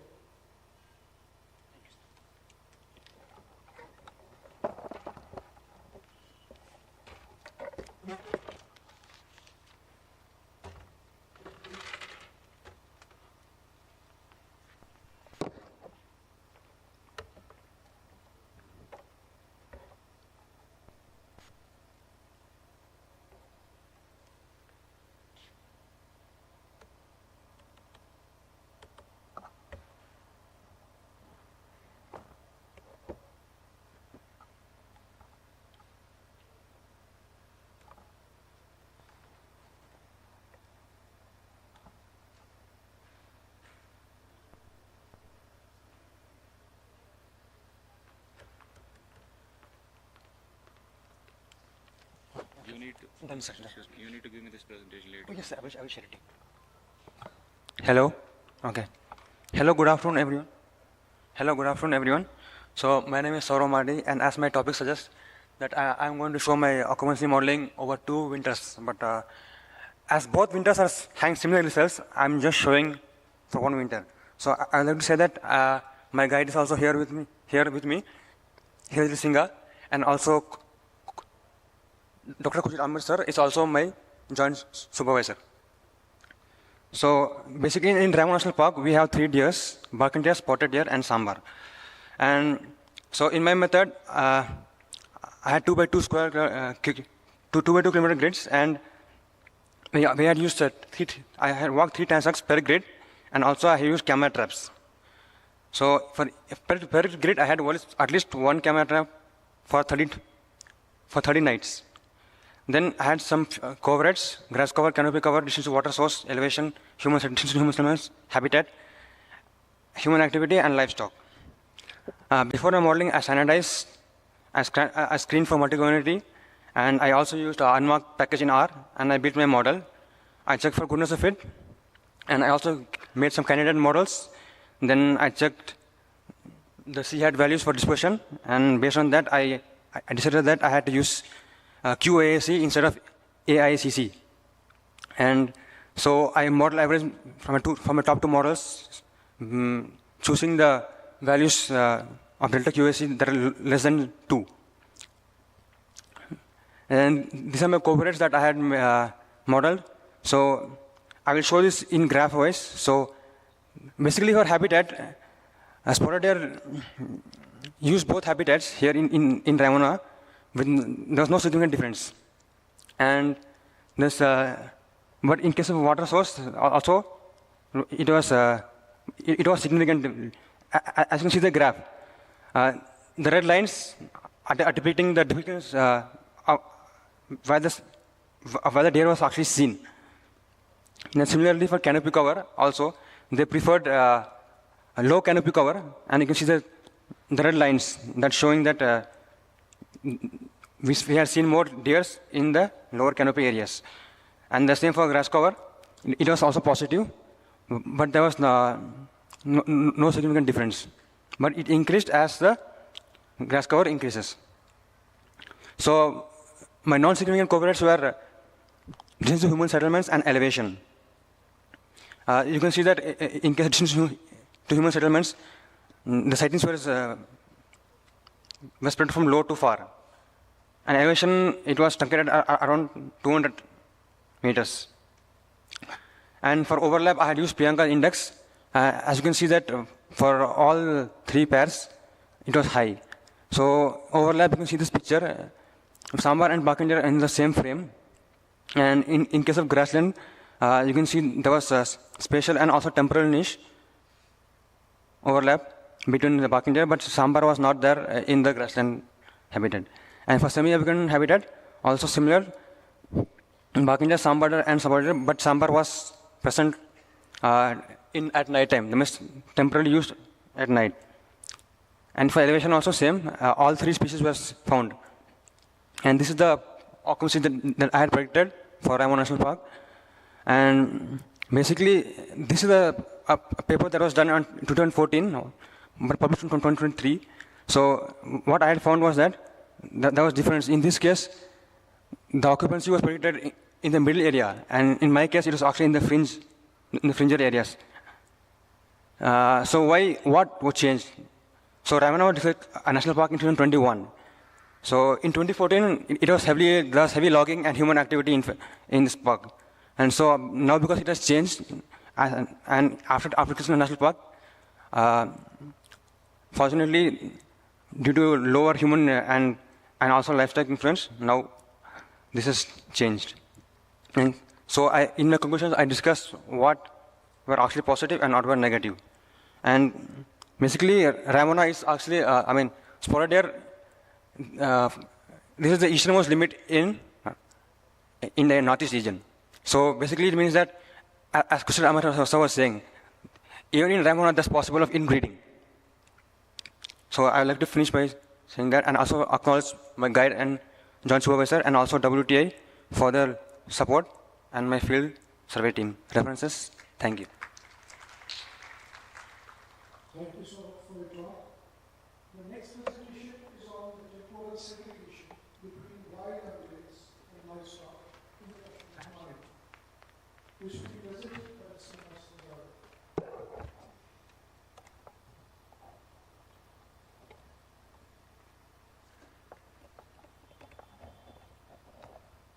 Now you direct pen drive.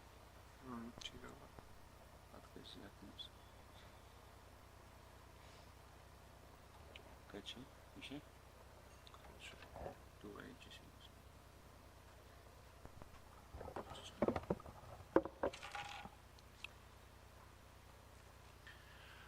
Respected dignitaries on the dais, Assalamu alaikum, and a very good afternoon to all of you.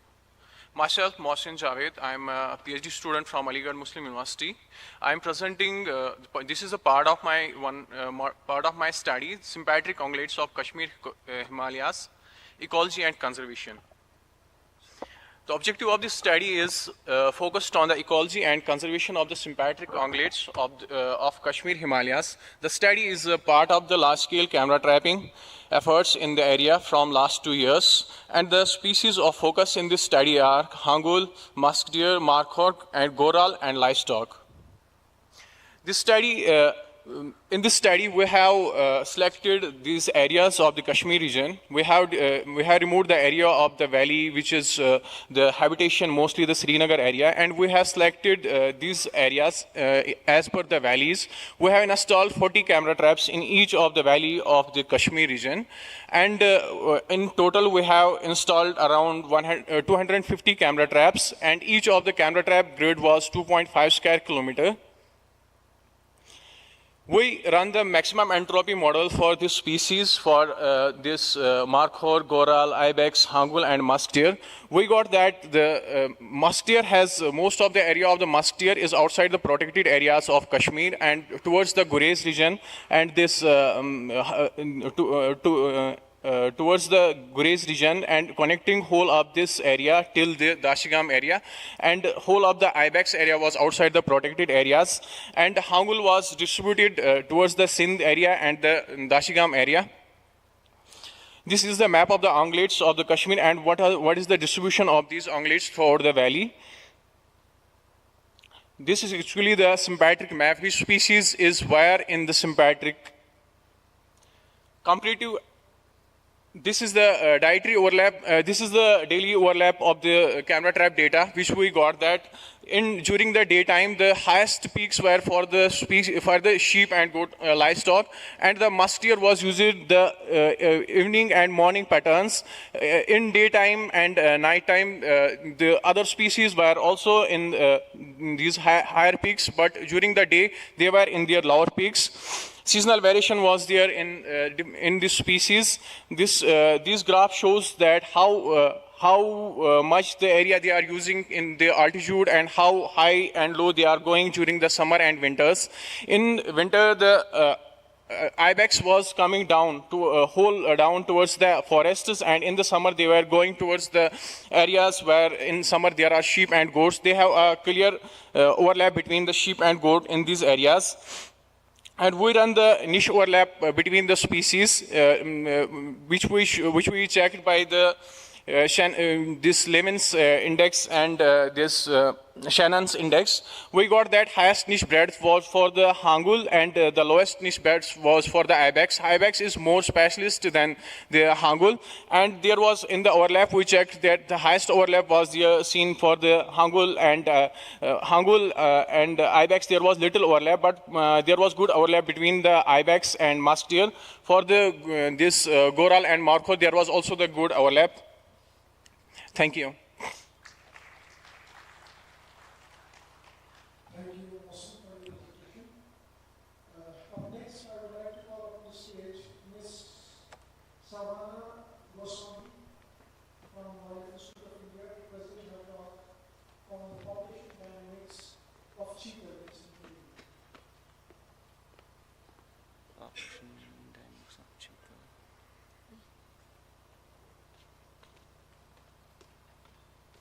All the best. Good afternoon, everyone. I am talking about population dynamics of cheetal in moist deciduous forest of central India. First of all, why cheetal, even if it's not a threatened species? Because this species has present in most of the Indian subcontinent, and it has well adapted to different habitat type of India. And it also serves an important part in food web, that is, it acts as a principal prey species for most of the large carnivore present in India. And for this reason, it's mostly used for prey augmentation program, different prey augmentation program running in different protected area of India. But these prey augmentation programs need information about demographic parameters, which is lack in case of cheetal. So we studied few demographic parameters like density, growth rate, age-specific survival in cheetal, and this study was done in Kanha Tiger Reserve. Core area of Kanha Tiger Reserve have mixture of habitat types, and we laid habitat-specific transect in Kanha Tiger Reserve, which are worked thrice a year for 10 years, and data was then analyzed using distance software. And we found that cheetal density in Kanha is growing at a 4.7% per year rate in last 10 years. Then we look at spatial abundance of cheetal in Kanha and found that high cheetal density area and high tiger density areas are same. After that, we designed intensive survey in high cheetal density areas for other demographic parameters of the species. And we also collected skull samples of dead cheetal to determine their age at the time of death by using two methods. One is eruption and wire method, and another is the cementum anomaly method. But for fawns, we cannot get enough samples, so we used lactating female information for fawn data. We found that at least few proportion of female is lactating throughout the year. So we took, to get the number of lactating female in any period, we took lactation period as a sample and took 100 random samples from the year-wise data. And then we calculated mean for each of the sample and then average of all these samples to get lactating female in any period. And since cheetal doesn't give birth to twins, we assume that if a female is lactating, that means a fawn is born. And from lactating female data, we got the number of fawn born in that year. And in following year, we took data for yearling present in the population. And by subtracting these two numbers, we got the mortality of fawn in 1 year. And we found that 77.47% fawns are died in first year after their birth. We also found that highest mortality is observed in first year after birth, and then it stabilizes and increases again after 6 years age. And for both male and female cheetal, we found typical type 3 survivorship curves. And in summary, we found fawn mortality is maximum at fawn stage. Sub-adults and adults have higher survival rates. And although it's found for other ungulate species that male and female have different age-specific survivorship, but for cheetal we didn't found some similar type of trend. And this information will help to design the ungulate-specific conservation strategies in India. I would like to acknowledge these people. Thank you. Thank you so much for your talk. Our next speaker is Mr. Ashok Kumar, who will talk on the foliage of Himalayan in the southern Western Ghats.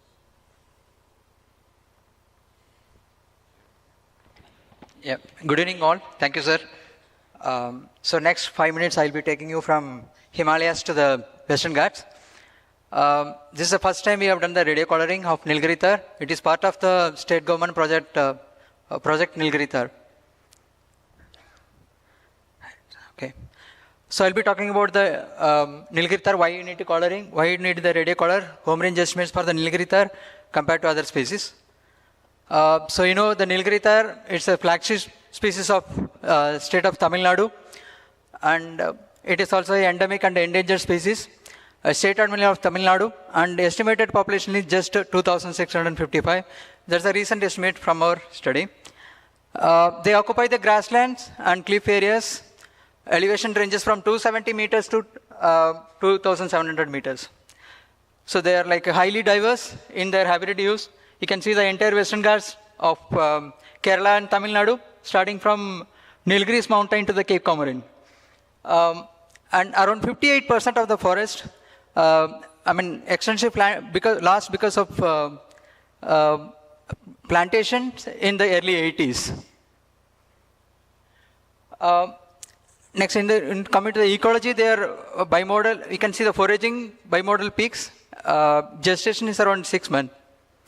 And talking about the project Nilgiritar, it was started in the year 2023 to conserve. It's a species-specific conservation project to conserve the Nilgiritar in Tamil Nadu. So why you need to study the ranging? So we'll be answering about the questions: how far the Nilgiritar move? Do they use a shallow forest, or we have done only for the males, so we can look at the male and female ranges and how far they disperse as well. So in comparison with other tar species like Arabian tar and Himalayan tar. So radio coloring, first we have started with habituating the animal because they are found in higher cliff areas. So capturing is very difficult task. So we need to habituate them. So we are habituated with the salt. And then once the animal is habituated, from the closer distance, the animal is dotted and then captured, the radio color was fixed. Study site we have selected in 2 meta-population areas. One is Mukurthi National Park, another one is the Grasslands National Park in Annamalai Tiger Reserve. Mukurthi is in the Nilgiris district. It harbors a population of about 200 individuals. It has a historical hunting record as well. It's like 1970, the population gone down. It was in a vulnerable state. In 1975, it was declared as an endangered species. From then, the population protection started increasing. Then the population steadily increasing now.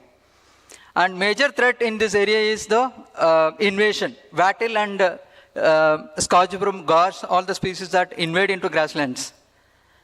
And another study site, the Annamalai Tiger Reserve. This part, the southern region, it is connected to the Eraviculam National Park of Kerala.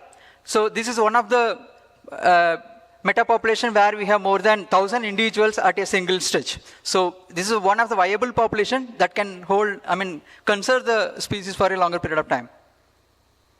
Home range estimations feel like there are different estimates are available, starting from minimum convex mulligan to latest Brownian bridge moments. So now I have estimated the home range based on MCP, that is minimum convex mulligan, as well as the kernel density estimation.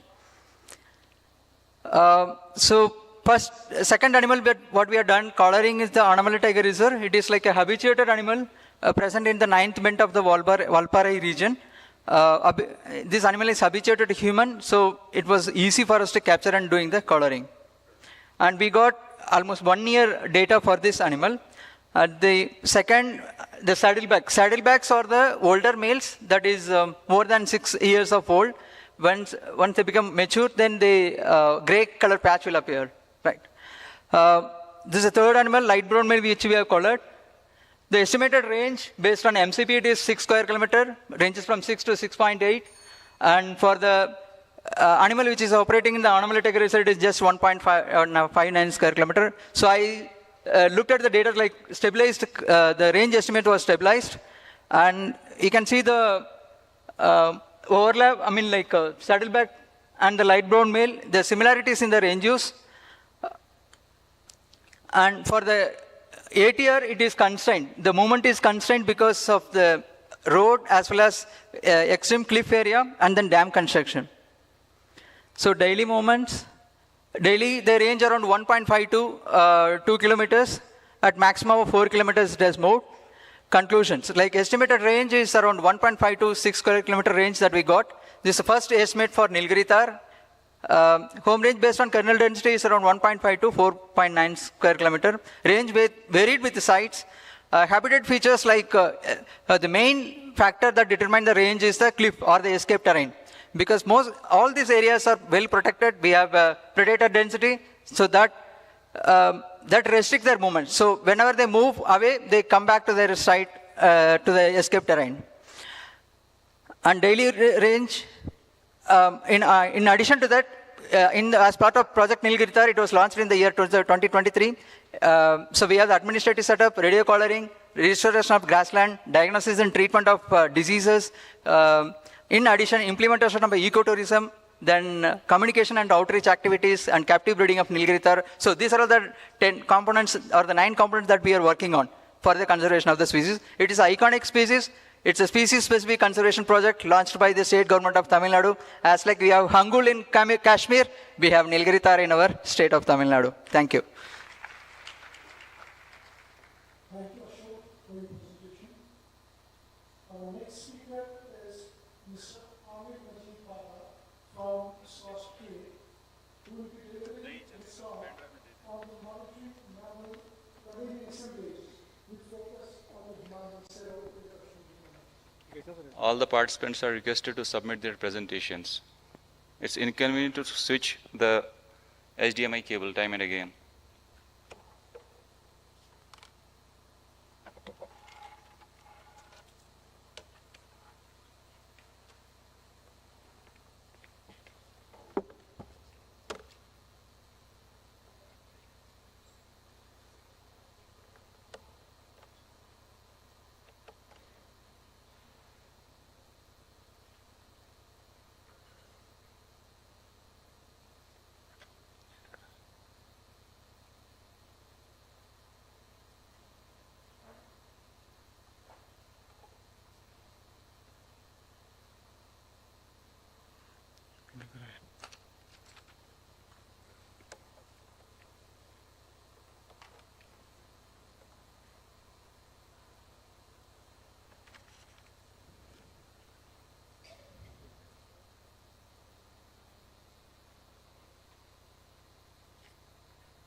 Oh, shit.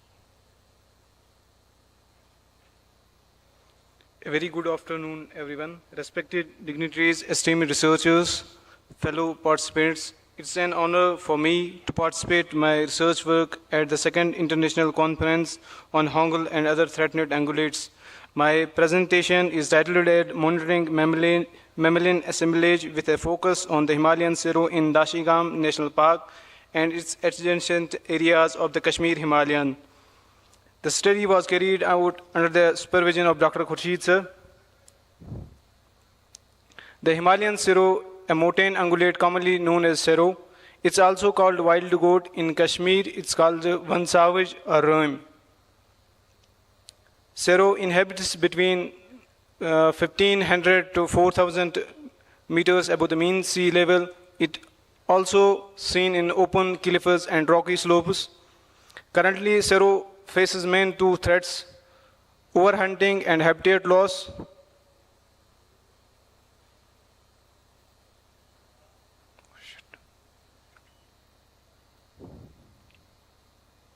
This is the distribution map of Himalayan Sero and other species. The study was divided into 2 main objectives: distribution and population status, habitats and food habits. This was our study area. This is the methodology. We laid 11 transects in the study area, 8 in Dashigam National Park and 3 in Brain Nishat Conservation Reserve. To assess the distribution and population status, we use survey method, line transect over trail monitoring, direct sightings, sign, survey. For the assessment of habitat use and food habits, at each Sero sighting, we laid 3 different type of quadrants. 3 different types of quadrants in order to record the relation of habitat and topographic characteristics. Now coming to the results. These are the photographs of the mammals that we recorded during the study.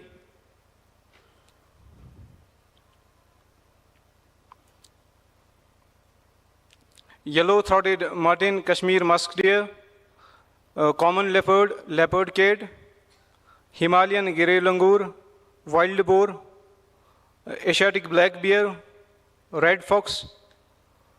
This table shows the Himalayan Sero encounter rate, number of individuals per kilometers in different habitats and seasons. Among the seasons, we recorded that the highest encounter rate in autumn and lowest in summer. Among the habitats, we recorded lowest in mixed conifer and highest in rocky slopes. Observing mammal activities in Dashigam National Park in different seasons. These are the photographs of the Himalayan Sero in different seasons. This table shows the Himalayan Sero encounter rate on the basis of signs. Similarly, in this table, we recorded that highest encounter rate in autumn and lowest in summer, highest in in rocky slopes and lowest in mixed conifer. These are the photographs of Himalayan Sero signs. These are the palette groups of different mammals. In this table, we recorded that Himalayan grey langur showed the highest relative abundance and lowest of leopard kid. This is the current distribution map of Himalayan Sero. Now coming to the objective 2, among the 4 habitats, we recorded that 14 sightings in rocky slopes. This is the fecal sample analysis. These are the observations of cell structures under the microscope. Among the plant species, we recorded the highest occurrence of Morus alba in summer and lowest Prunus tomatosa in winter. Thank you. Thank you, Andrew, for your presentation. Our next speaker is Mr. Somyajit Sahu, who will present his findings on the decade-long global sensing system, Hangul, habitat conditions in protected areas. Skip. Our next presentation will be from Ms. Pooja Pant from IHUC of India, who will be presenting on mountain and grades of Sikkim.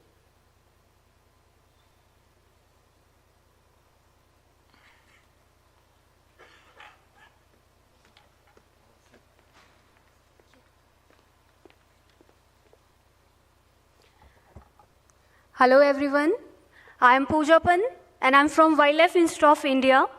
Currently I am working in National Mission on Sustaining the Himalayan Ecosystem project. First of all, I would like to pay my deepest gratitude for inviting me into this conference.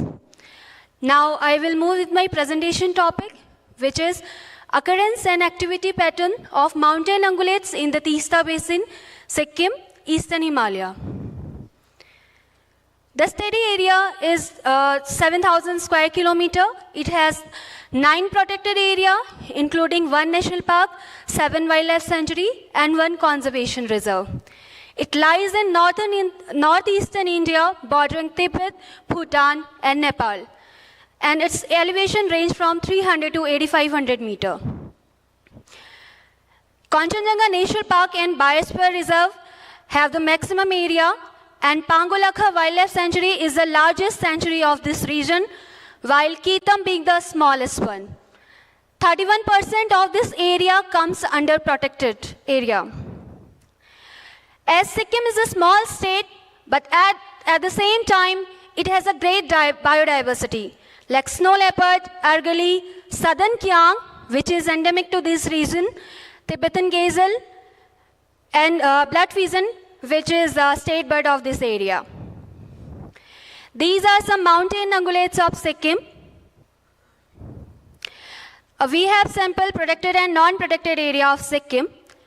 Now, coming to the methodology of my study, the duration was February 2023 to July 2024, and camera traps deployed in 4x4 square kilometer grids at an elevation range from 500 to 5,500 meter.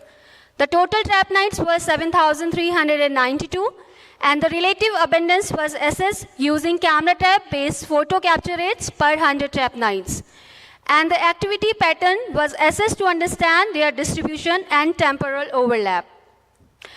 Now coming to the first objective of my study, the first one is to estimate the spatial distribution and relative abundance of mountain ungulates, and the second is to assess the temporal overlap of mountain ungulates and the management issues. Now, the first objective, the results are, we have done relative abundance index per 100 trap nights across elevation, which shows that barking deer has a maximum RAI at an elevation of 1500 to 2500 meter, followed by Ghural and wild pig. Distribution of ungulates across elevation shows that Argali, Tibetan gazelle and southern Kiang have the maximum elevation range, while barking deer and wild pig is in lower elevation. Number of species across elevation shows that maximum species were captured at elevation of 25 to 3500 meter. We have done RDA to check correlation between ungulates with anthropogenic pressure and environmental covariate, which shows that musk deer is more inclined towards slope and barking deer towards NVI. The activity pattern of ungulate shows that Ghural and Sero shows the bimodal distribution. They are active in a specific duration of time, morning and evening. Activity with pattern of musk deer and barking deer shows that musk deer is active throughout the day, while musk deer is active in morning and evening. As it's a small state, but at the same time it has some challenges and limitations like harsh and unpredictable weather, landslides, rugged terrain, and anthropogenic pressure. And the impacts are, as it shares international boundaries, so in border areas, this waste management issues are there. And the impacts are, feral dogs are moving in these areas to assess the food and lure them to stay in such harsh condition. They are also sharing the same habitat with snow leopard and with Argali too. And the impacts are, like according to JICA at-risk study shows that 40% of the yak calves in Muguthang is killed by feral dog only, and red panda and Sero, these are also killed by feral dog.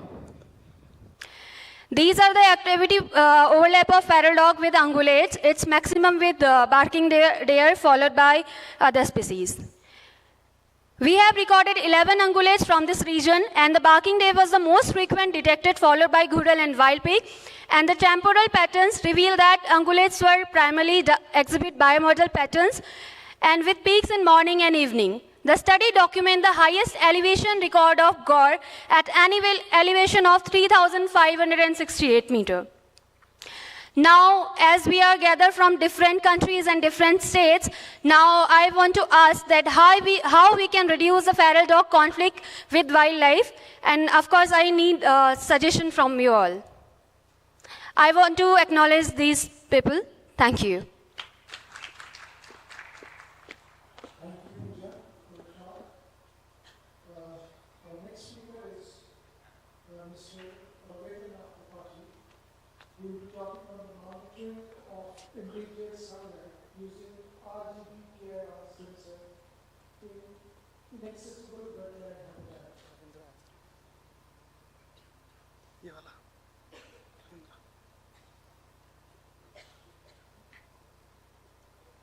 All the best. In the state of Manipur in northeast India lies a unique ecosystem and its only floating national park in the world, which is known as Kebul Lamjau National Park, and it's a part of Loktak Lake. And this floating vegetation, locally known as Phumdi, is a safe home to state animal Sangai, and it's a pride of Manipur.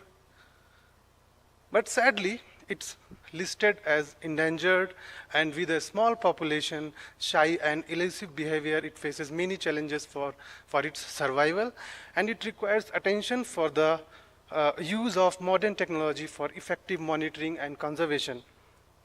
Good evening, everyone. I am Ravindranath Tripathi, and I'll be talking about monitoring of endangered Sangai deer using different sensors in the inaccessible wetland habitat.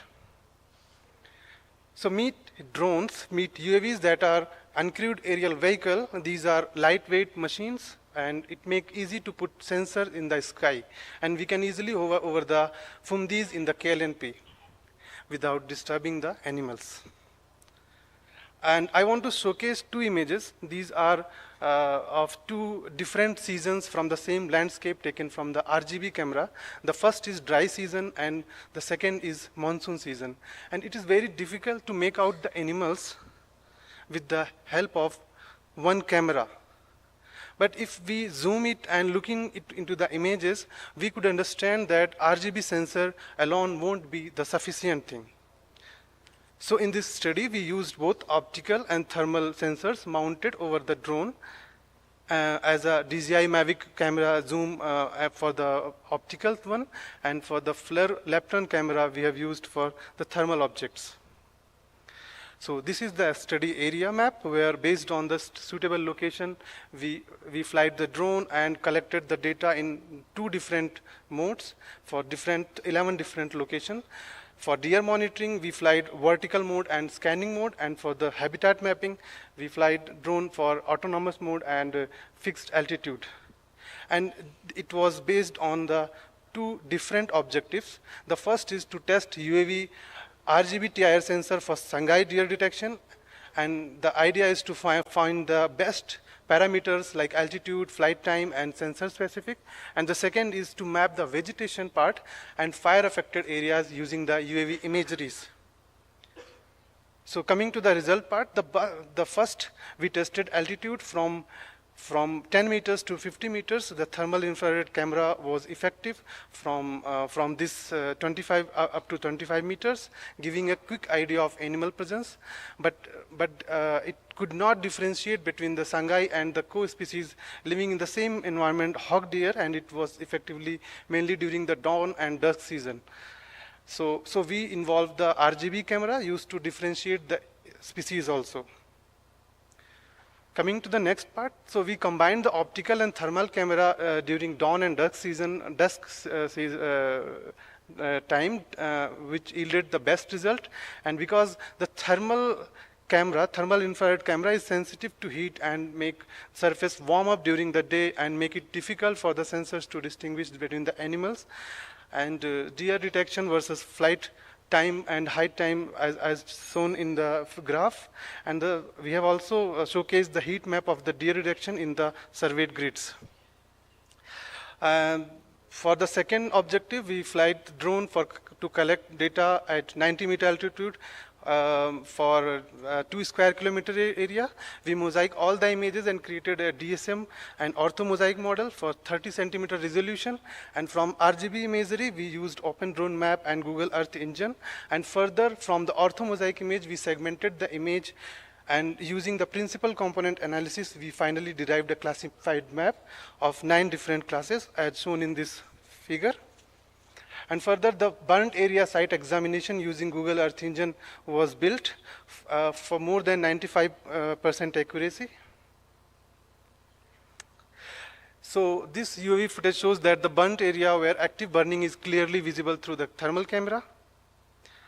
And based on these 2 objectives, the conclusions are lightweight optical thermal quadcopters can detect deer in inaccessible wetland terrains. And the suitable height of the deer detection was found as 25 meters. And the time of the survey is dawn and dusk time. Survey gave the best result. Animal got disturbed by the noise of the instrument we have used. By the if we go fly above to 20 meter zone. And UAV survey can assist wildfire also to estimate and detection. This is the outcome of the work. I would like to acknowledge these people. Thank you so much. Thank you, Ravindra, for your presentation. Our next speaker is Mr. Ghulam Mustafa, presenting his work on the habitat utilization of Kashmir musk deer in the Kashmir.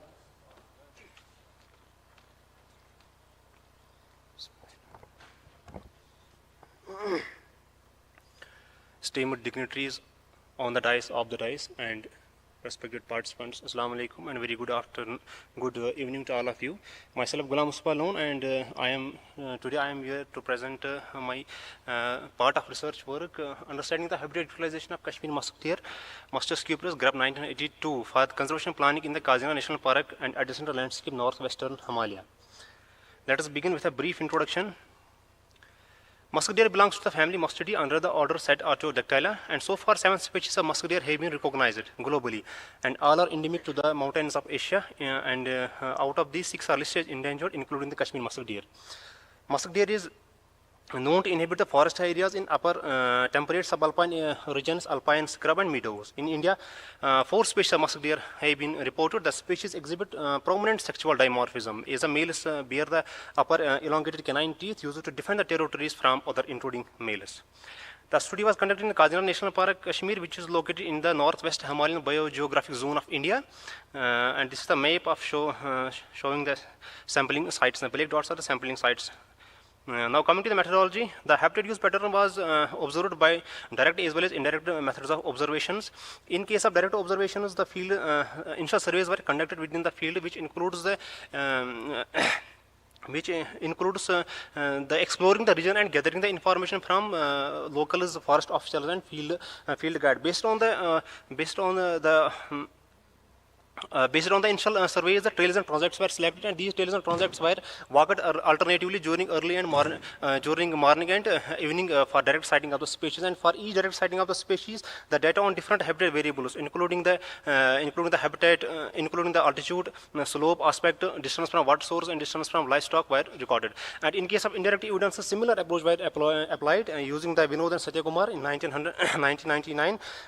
The sampling points were placed, and on each sampling, these sampling points represented the areas where the data were collecting, and these sampling points, the different data on different habitat variables, including the vegetation, altitude, and other environmental factors, were recorded. And the habitat preference for Kashmir musk deer was evaluated using the Evolus Electricity Index, which is a measure of use and availability. We performed the generalized linear model to examine the effect of different environmental variables upon the Kashmir musk deer occurrence. Prior to running the GLM model, all the numerical variables for collinearity were checked using the Pearson correlation matrix, and the variables that remained in the final model were regarded as significant, affecting the number of Kashmiri musk deer signs. Now coming to my results. A total of 74 sightings were recorded within the Kaziranga National Park, and all the sightings were recorded. A maximum sighting was recorded in the mixed conifers, followed by birch forest and the alpine scrub.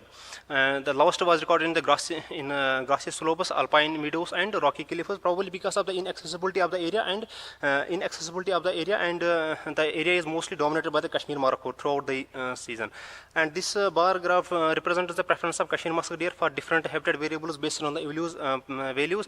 All the 74 sightings were recorded within the altitude range of 2,000 to 3,500 meter above sea level, and the maximum preference was recorded within 2,900 to 32 meter above sea level, probably because of the dominance of Abies pindro and birch forest. And it was reported that the musk deer mostly use the moderate cover of 25 to 50% and slope range of 31 to 45 degree. And it was also recorded that the musk deer mostly uses the aspect ratio of southwest, probably because of warmer environment present over there, and species was mostly present very close to the water source, below the 150 meter distance, and it maintains a significant distance from the livestock, as we see in the bar diagram that number of samples increases as the distance from livestock increase.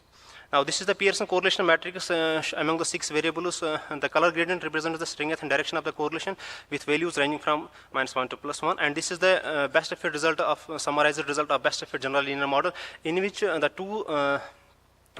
two variables, namely the distance to livestock and distance to nearest water source, were recorded as show the significant impact upon the musk deer occurrence. Now coming to the conclusion, a good number of sightings in the Kaziranga National Park adjacent landscape indicates that the area represents one of the potential habitat for KMD.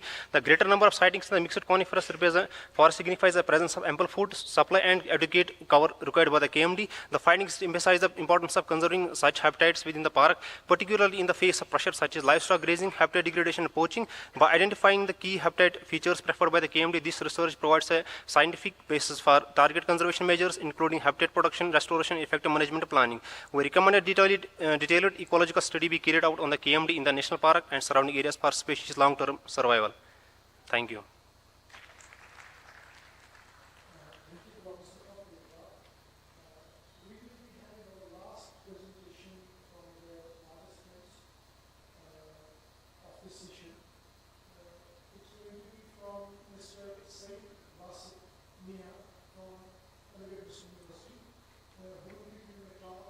From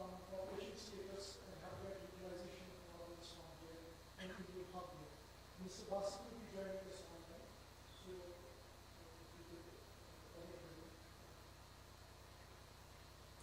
Control, please.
Skip and move next.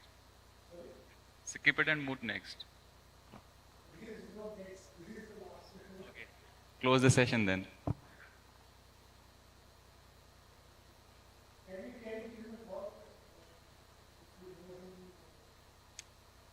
The suggestion is being provided that can we have a question answer session during the interval?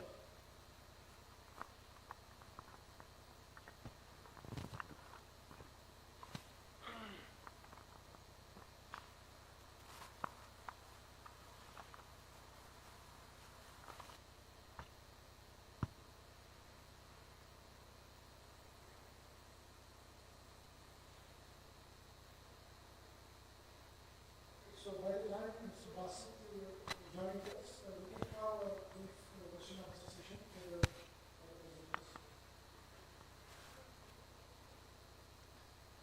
I have a question to Mr. Munir Nazir, who gave a presentation on Marcode. Please. This is about the encounter rate of Marcode. I just wanted to know, I could see the transacts you had laid, and there was a difference in winter and post-winter data. So I would like to know how far in the elevation, higher elevation, you had gone for laying the transects, because those areas are inaccessible during winters. So if they were assessed during winters, and if not, did that have a bias on your encounter rate? It's a good question, of course, sir. Basically, as I mentioned that the population is during winters is present on the lower elevations, of course, and the higher elevations are inaccessible that time. So the transects that we have laid are different for the seasons. Basically, higher elevations are inaccessible in winters, and we find only direct evidences in the winter season, and with no indirect evidences. And during the post-winter season, we were able to, in the post-winter season, we were able to find direct and indirect evidences also. But due to the high and dense vegetative cover, the direct sightings are reduced in the post-winter seasons. But in winters, the encounter rates are high, and that are all of direct sightings because the population is visible because of no, or we can say minimal vegetative cover.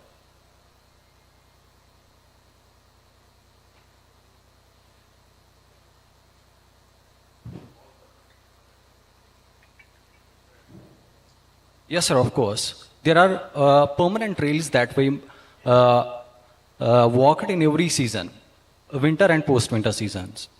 Thank you.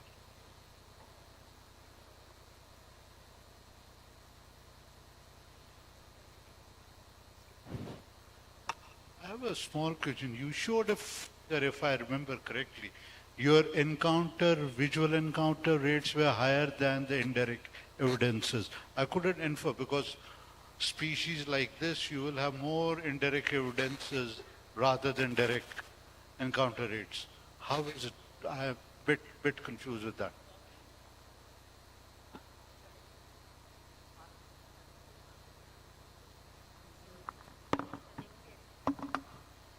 Hello. So I mentioned that in the winter season, the population is present in the lower elevation range, and due to the minimal vegetative cover, the sightings are all, direct sightings and no indirect evidences at all. But in the post-winter seasons, the direct and indirect evidences were almost similar. Sorry.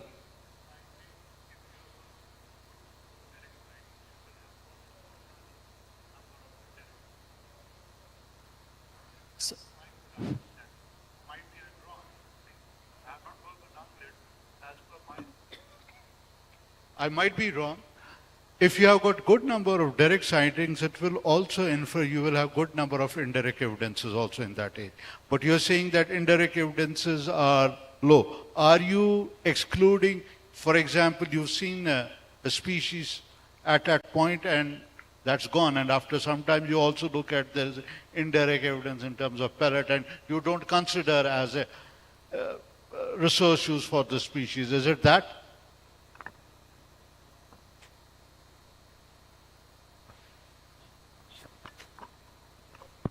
Basically, during the winter seasons, as we are able to see the animals or population from the long distance, and due to the snow cover and minimal vegetation cover, we were not able to access those areas directly to collect samples like pellet samples or indirect evidence.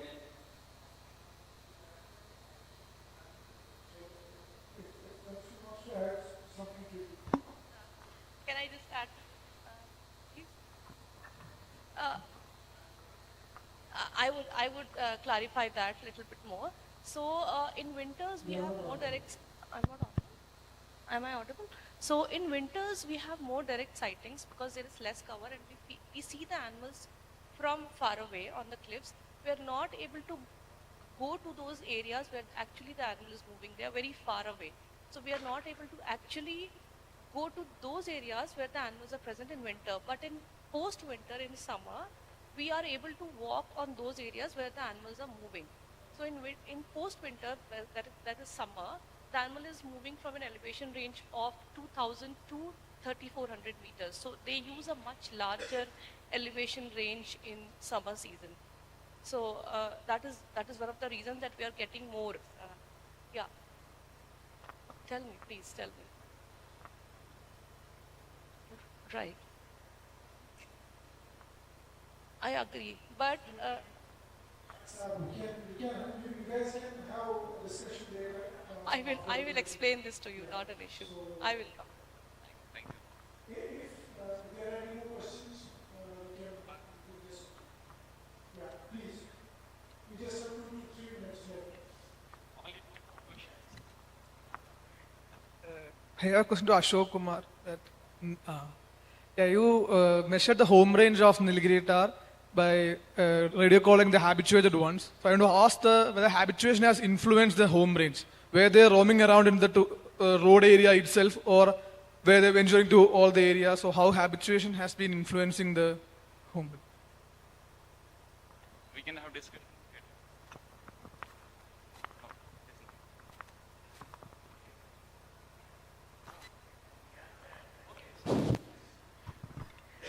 Yeah. Habituation in the sense like we kept salt for initial phase to get the animal coming to the area, specific spot to attract them. So once they are very close to us, then we can easily dot at the safest place. It is not, we are, No. Because inside Mukurthi National Park, there is no human movement or no influence of humans because it's in National Park area. So we kept the salt just to make sure that animal come, because they, in the cliff area, dotting is very difficult because chance of falling is there, risk of animal losing that animal. So we make sure that the animal come towards the safest place. From there we dot, and we covered like near to the camp. We close that entire area with a temporary barricade so that the animal will not run away also. And after collaring, we just left that. That's all. So afterwards, we didn't kept any of the salt or anything. So it doesn't affect the nature.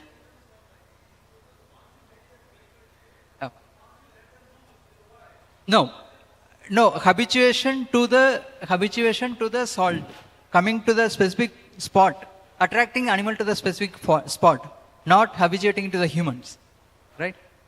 Thank you.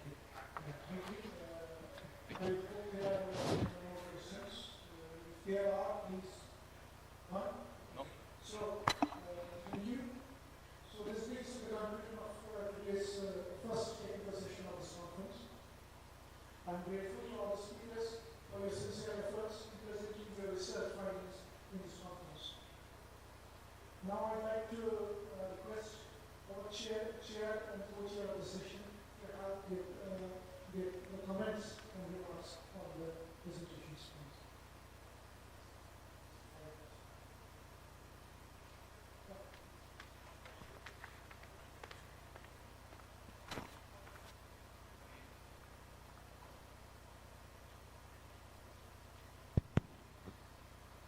Hi, good evening. So we have had a marathon session. It has been a long day, but I am quite delighted with the diversity of talks that we have had in this session. Perhaps close to 20 talks, including the plenaries and the invited talks that we had. Really insightful plenaries by very experienced scientists, of course. What I am delighted about is the diversity of species, ungulate species, regions that the researchers have been able to cover during this afternoon session. There have been a variety of, the subjects have been pure ecology, looking at threats, looking at maybe conservation solutions, also technology. So I think we have a great diversity. What I would like to also say here is that with the students, especially the researchers who are here, this is a very good opportunity to network, to understand each other's work. I can understand that these talks are rather short. Speed talks sometimes can be frustrating from the speaker's point of view, but I think they were all good and insightful. That's all from me, and all the best to all.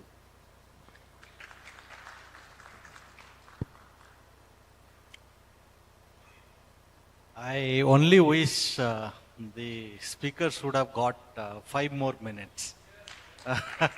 It was an absolute pleasure to listen to all of you.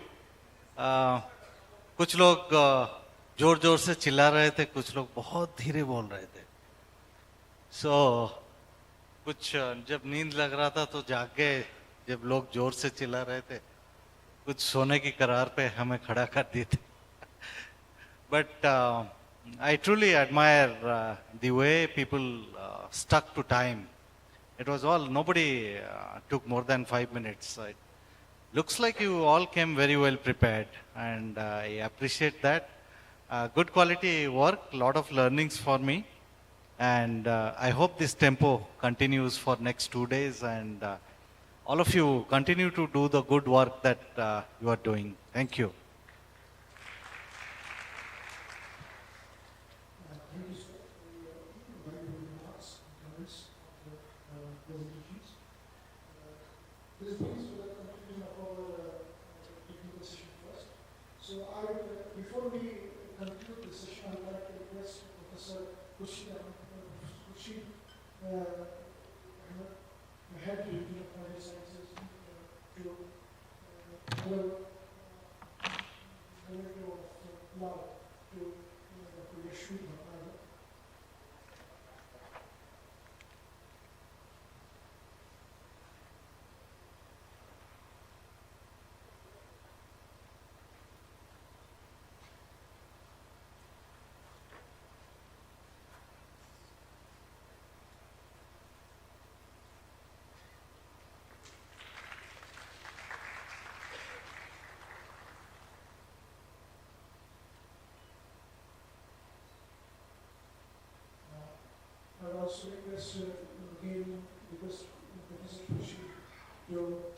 hand over this moment of appreciation and felicitation for Dr. Devas Mato from IHUC.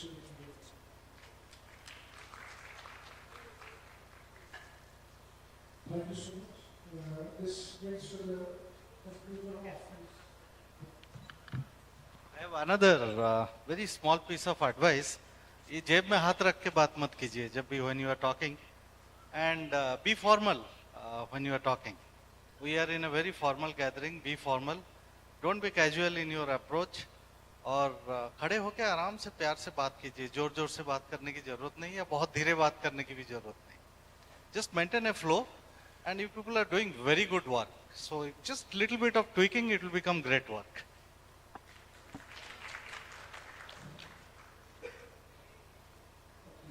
So the excitement is not over.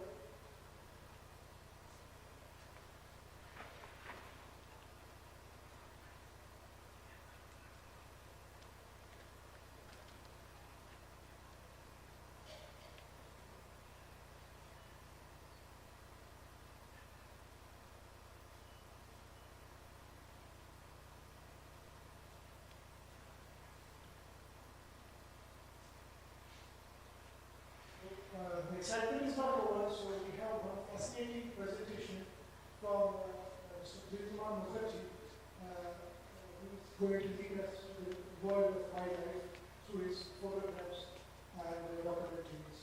Thank you, sir.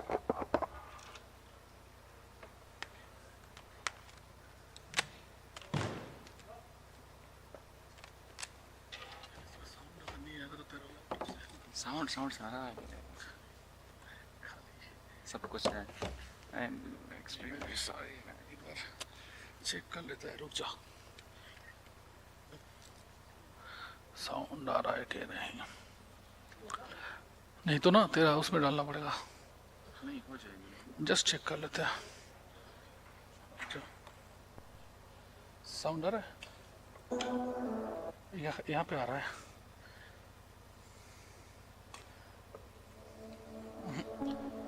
इधर आ रहा है. नहीं तो इसको turn करके करना पड़ेगा, वो भी चलेगा.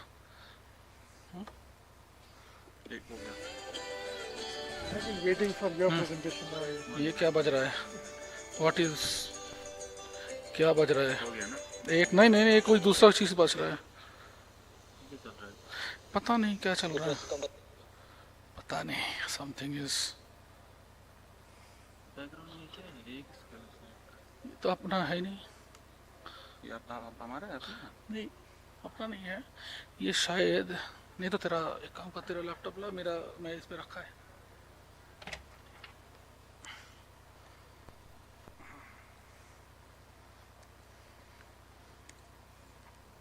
तो इधर है लैपटॉप मेरा.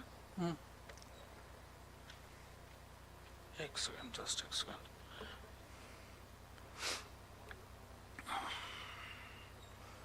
नहीं आ रहा है ना वहाँ पे?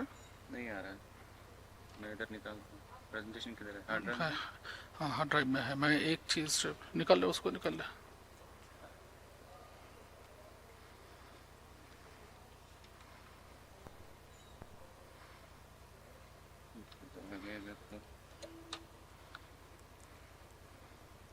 Just 1 second. देख सी टाइप लगाओ. नीचे कर तो लैपटॉप को मैं ले जाऊंगा.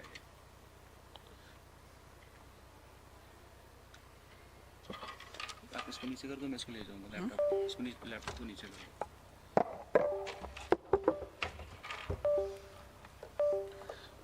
इसमें साउंड आएगा कि नहीं देख लेना.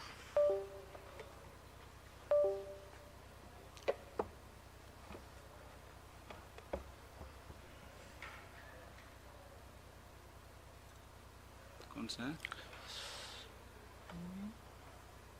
कौन सा है देख. काली लाइन. नहीं ये तो उसका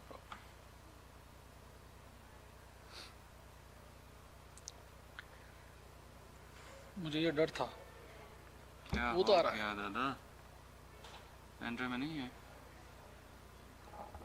तेरे पास पेन ड्राइव है? अब भी डाल सकता हूँ फटक से, भाई ट्राई कर सकता है।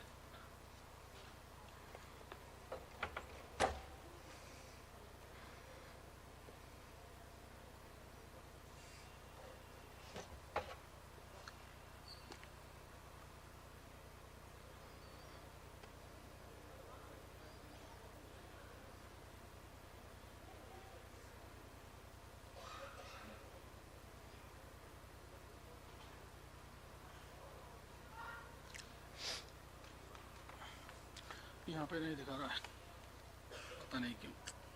अरे ये तो लगेगा नहीं। लगेगा लगेगा, इस साइड से लगेगा। साला कितना टाइम चलाएगा। ये लग नहीं रहा। अरे जाने में भी टाइम लेगा तेरा। कितना जाने में टाइम लगेगा? तेरा पेन ड्राइव कितना फास्ट है, इसमें क्यों नहीं दिखा रहा है? ये तो लग ही नहीं रहा, पता नहीं इसका क्या मसला है।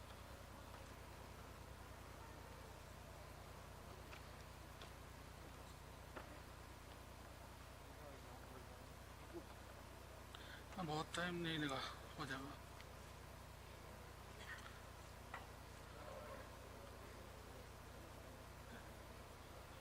ये तो नहीं ले रहा है। नहीं ले रहा है ये।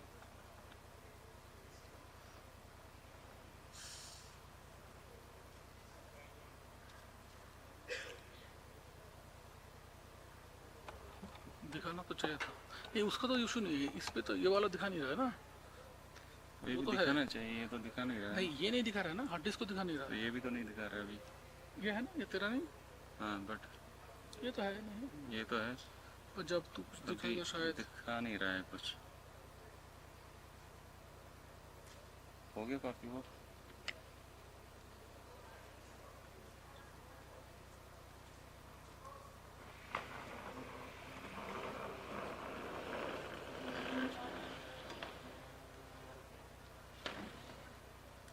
नहीं तो उसको उसको तो आ भी नहीं रहा था।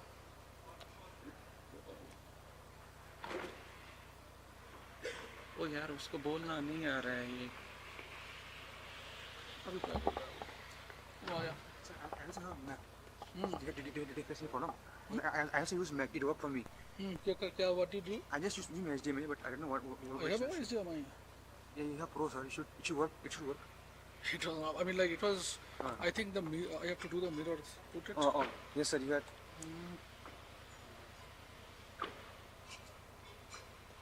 तेरा लैपटॉप तो आ ही रहा था अब तक ना। चल इसका तो हो गया, ये देखते हैं लैपटॉप में अगर हो गया तो। ये फिर नहीं, ये ना मिरर कुछ होता है, screen mirroring, mirror built in. ये क्या HD मैट्रिक्स है क्या ये? HD पता नहीं, HDMI हाँ।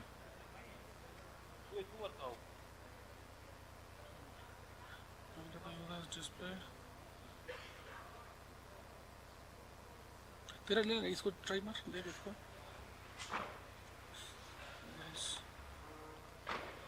एक सेकंड में।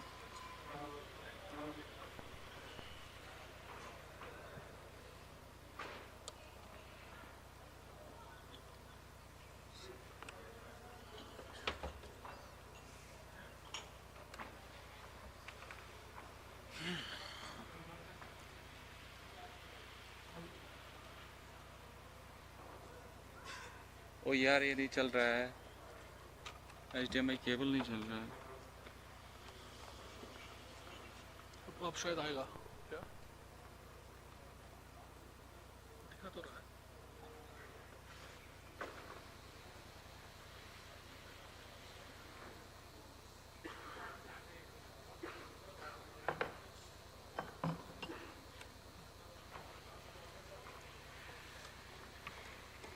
कुछ नहीं होगा, सेशन चेंज करना पड़ेगा। अब तो चल ही रहा था, तेरा भी तो हो रहा था। ओ भाई ये नहीं चल रहा है, लाइट नहीं चल रही, कनेक्ट नहीं हो रहा है, उधर से देख लो। इसको फिर से दे मुझे, मिरर ट्राई करते हैं। रुको रुको जरा एक सेकंड में देखो, इसमें तो हो जाएगा। नहीं होगी,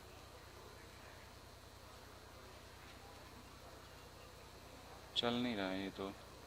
बिल्कुल भी नहीं चल रहा है और HDMI नहीं चल रही है.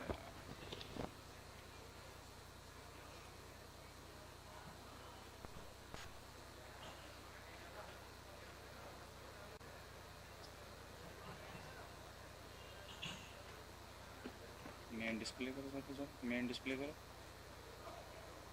आ गया ना, तो वो लगाना है. क्या लगाना है? बस ये तो मैं एक बार देख लेता हूँ. ओहो,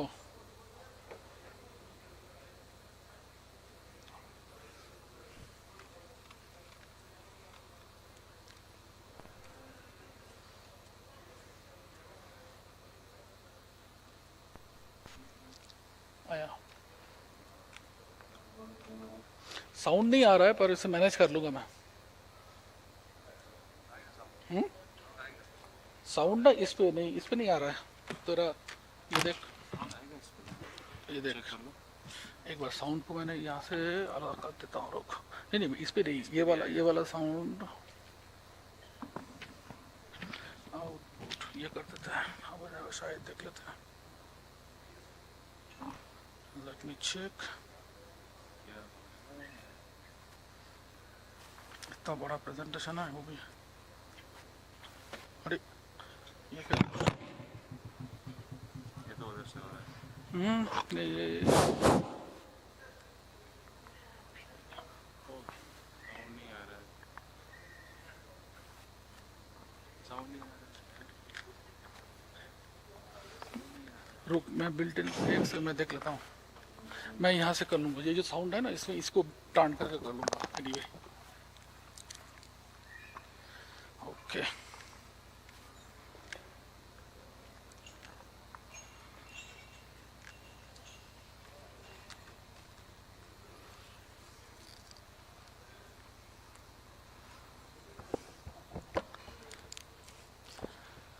Good evening, everyone.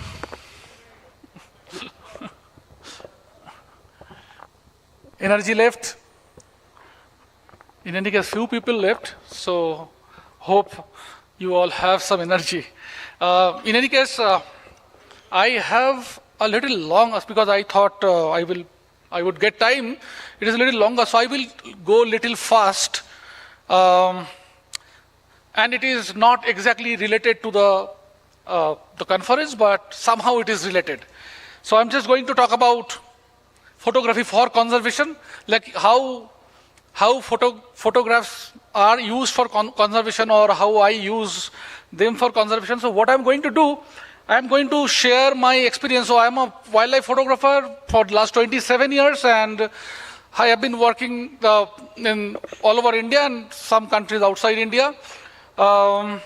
So whatever I'm going to say is from my experience. I am not the authority. So if any mistakes I make, just ignore it. If you think it's a mistake, it is a mistake. So it's I'm just talking more about the approach and experience. So when I started long back, my actual reason was to have a great life, because as a wildlife photographer, I get a chance to roam around, I get surprises. So that was the main goal initially when I started photography. Like I will get a great life, like outdoor. But I mean, during this long journey, the motivation changed, purpose changed. Now what I do for a purpose. I have a different goal, and definitely I want to create some impact with my images. I want to tell stories from different places. I just I want to explain that what is my approach, what is my thought process, and how I do things. So I want to ask you, like, if I ask you that tiger in problem, it gives you some feeling, right? If I tell you Narpa is facing a lot of problem, do you feel anything? Anyone? Narpa is facing a problem. Any feeling? No? Why? because you have no idea what is NARPA. Somebody knows, but you don't have any idea about NARPA. Just I'm going through a faster story. So this is from Lake Baikal, and this is frozen Baikal during winter, and this is NARPA seal. This is only freshwater seal from Baikal Lake, and I went to photograph the baby NARPA seal when they dive. So this is the baby NARPA seal, and this is their den. So they stay inside the water, like they enter into the lake like this, and because they are mammal, they need to come out for breathing. And we made a hole, so that's me. So we cut the ice. This is 1 meter thick ice. We cut the ice, made a hole to, not to disturb the den. So it is like 20 meter away. And if you look from the bottom, so this is a, can you put the light off? It is looking much more darker. The photo is not that dark.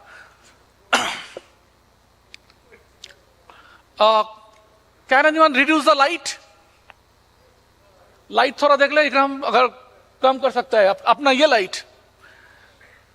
And this, this is the ice roof, the frozen ice roof. And what are those black things? There are bubbles coming out from my cylinder. Like I was breathing from my scuba gear. So those are bubbles, the air stuck in the ice roof. Like this is ice, the air stuck. And this babies, so it was going out to breathe, and they are so smart. After some time, the baby realized that there is some free available air inside. So it started breathing from this is air, the black thing where the reflection you can see, that is air, what I showed. So it was breathing from the available air. So, kids are the most fast, they are fastest learner, they learn. And now, at least you know what is NARPA. Why? Because you have some kind of connection. And how it happened? Because I showed you some images about first I showed you some adult NARPA, and this is baby NARPA. So if I tell you now, think about NARPA and they are in problem, you save, then you can feel something.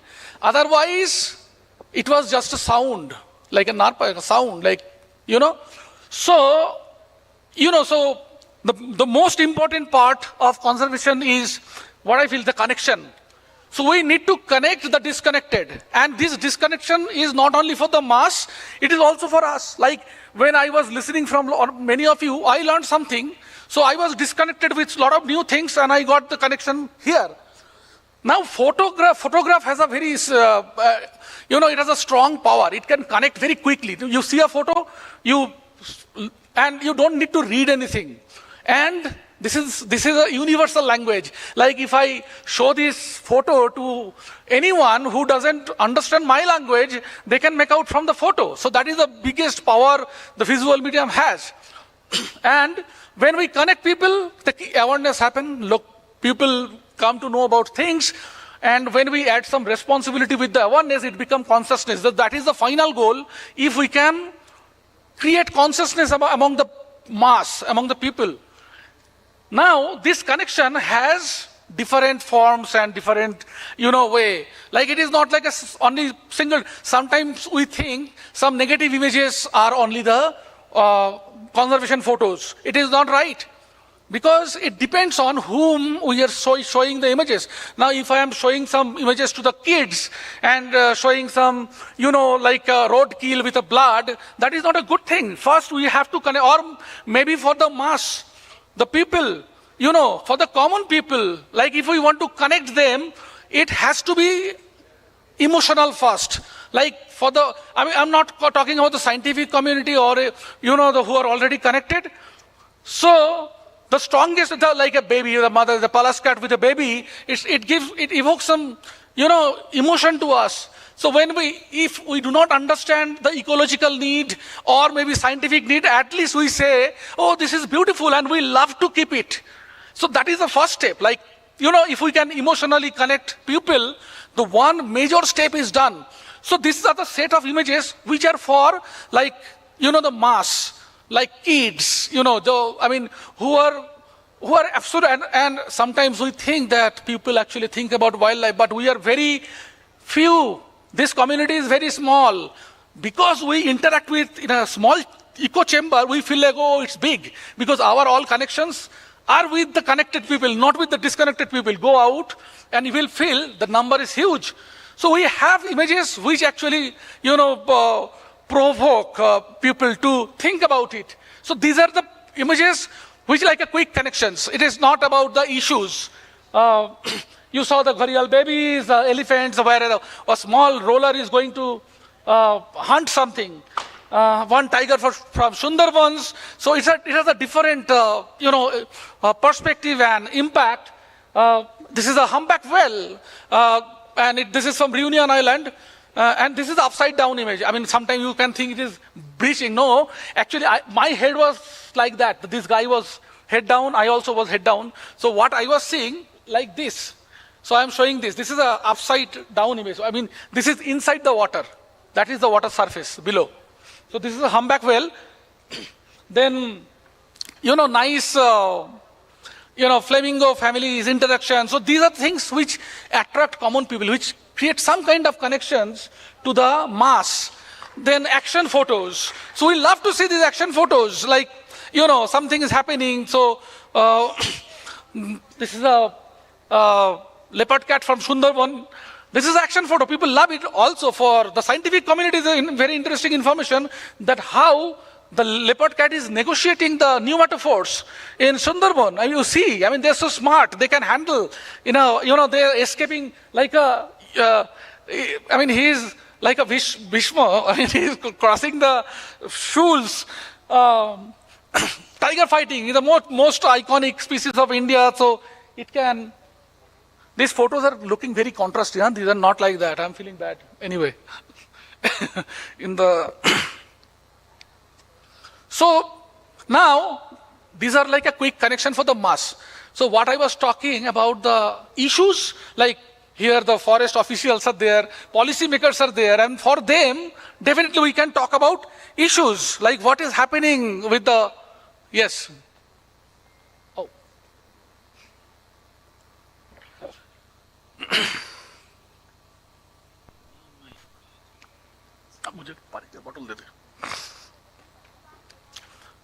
So these are the issues photos. So that's what I was saying. Like if I show this photo first day to the kids, school kids, so it is not a right thing to do. But this is the image can be used for conservation, because this is from Duars, where every day road kills are happening. So we have to act on this so that this will not be repeated.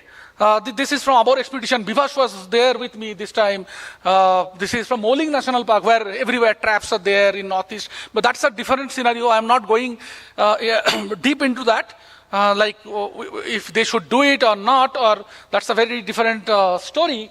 Dogs, huge problem. So wherever I go, dogs are problem, super problem. Now I'm coming from, this is from Drash. You're going tomorrow to Drash. So this is from Batra camp, and everyday bears come, so 10, 12 dogs attack them. In Ladakh, we saw that, the black-necked crane's nests, all the nests were damaged by the dogs. I am just now coming from Pune grassland, where last year 14 wolves are there. Now most of them died in canine distempers. 15, 16 dogs occupied the space. So it's a problem. So everywhere, if you travel to India, you will find this. This is inside Vitorkonika, where it is attacking. You can see the display by the monitor lizard, the Varanus salvator. Again from Ladakh. So these are the issues we can bring with the help of photographs that see what is happening around the world. So the guy is thinking that he is doing some great job because he's feeding the marmot. But, feeding wild animal is not a good thing. But we have to create awareness with that. This is a photo of Calcutta, where the entire city is engulfing the wetlands, and it is happening everywhere. In Chennai, we lost Polycarni marsh. 90% of Polycarni marsh. Because of that, all the water which is supposed to come in the marsh and go to the groundwater table, it went in the sea. And Chennai faced a lot of drinking water problem, and it was huge. But we can't see them. So now our responsibility is to bring the issues, and only photos can make quick connections. Timbering inside forest. So this is from Ganga, where they're taking this illegal sand mining. So these are the photos related with the issues. Then we have another part, like emotional connection, quick connection, issues for the policymakers, and these are for the science, like us, like how much we get a lot of scientific, interesting information from the, when we go out for the photograph and when we try to get the photograph, it's a lots of learning, because it is not like taking a photograph. We have to understand the natural history and what we are going to do. We have to plan accordingly, and then we learn something new. So I was working on tiger in Sundarbans. So this is a very interesting image. We all see the tiger cross, canals every day. It was not crossing. It was using the canal, the current. It was during the low tide. It was using the current for its transportation. It was actually moving. So that I saw when I was using the drone, and when I saw, so I learned something new. So that can be, this is from Gujarat, when I saw this hoopoe lark. They make nest on the ground.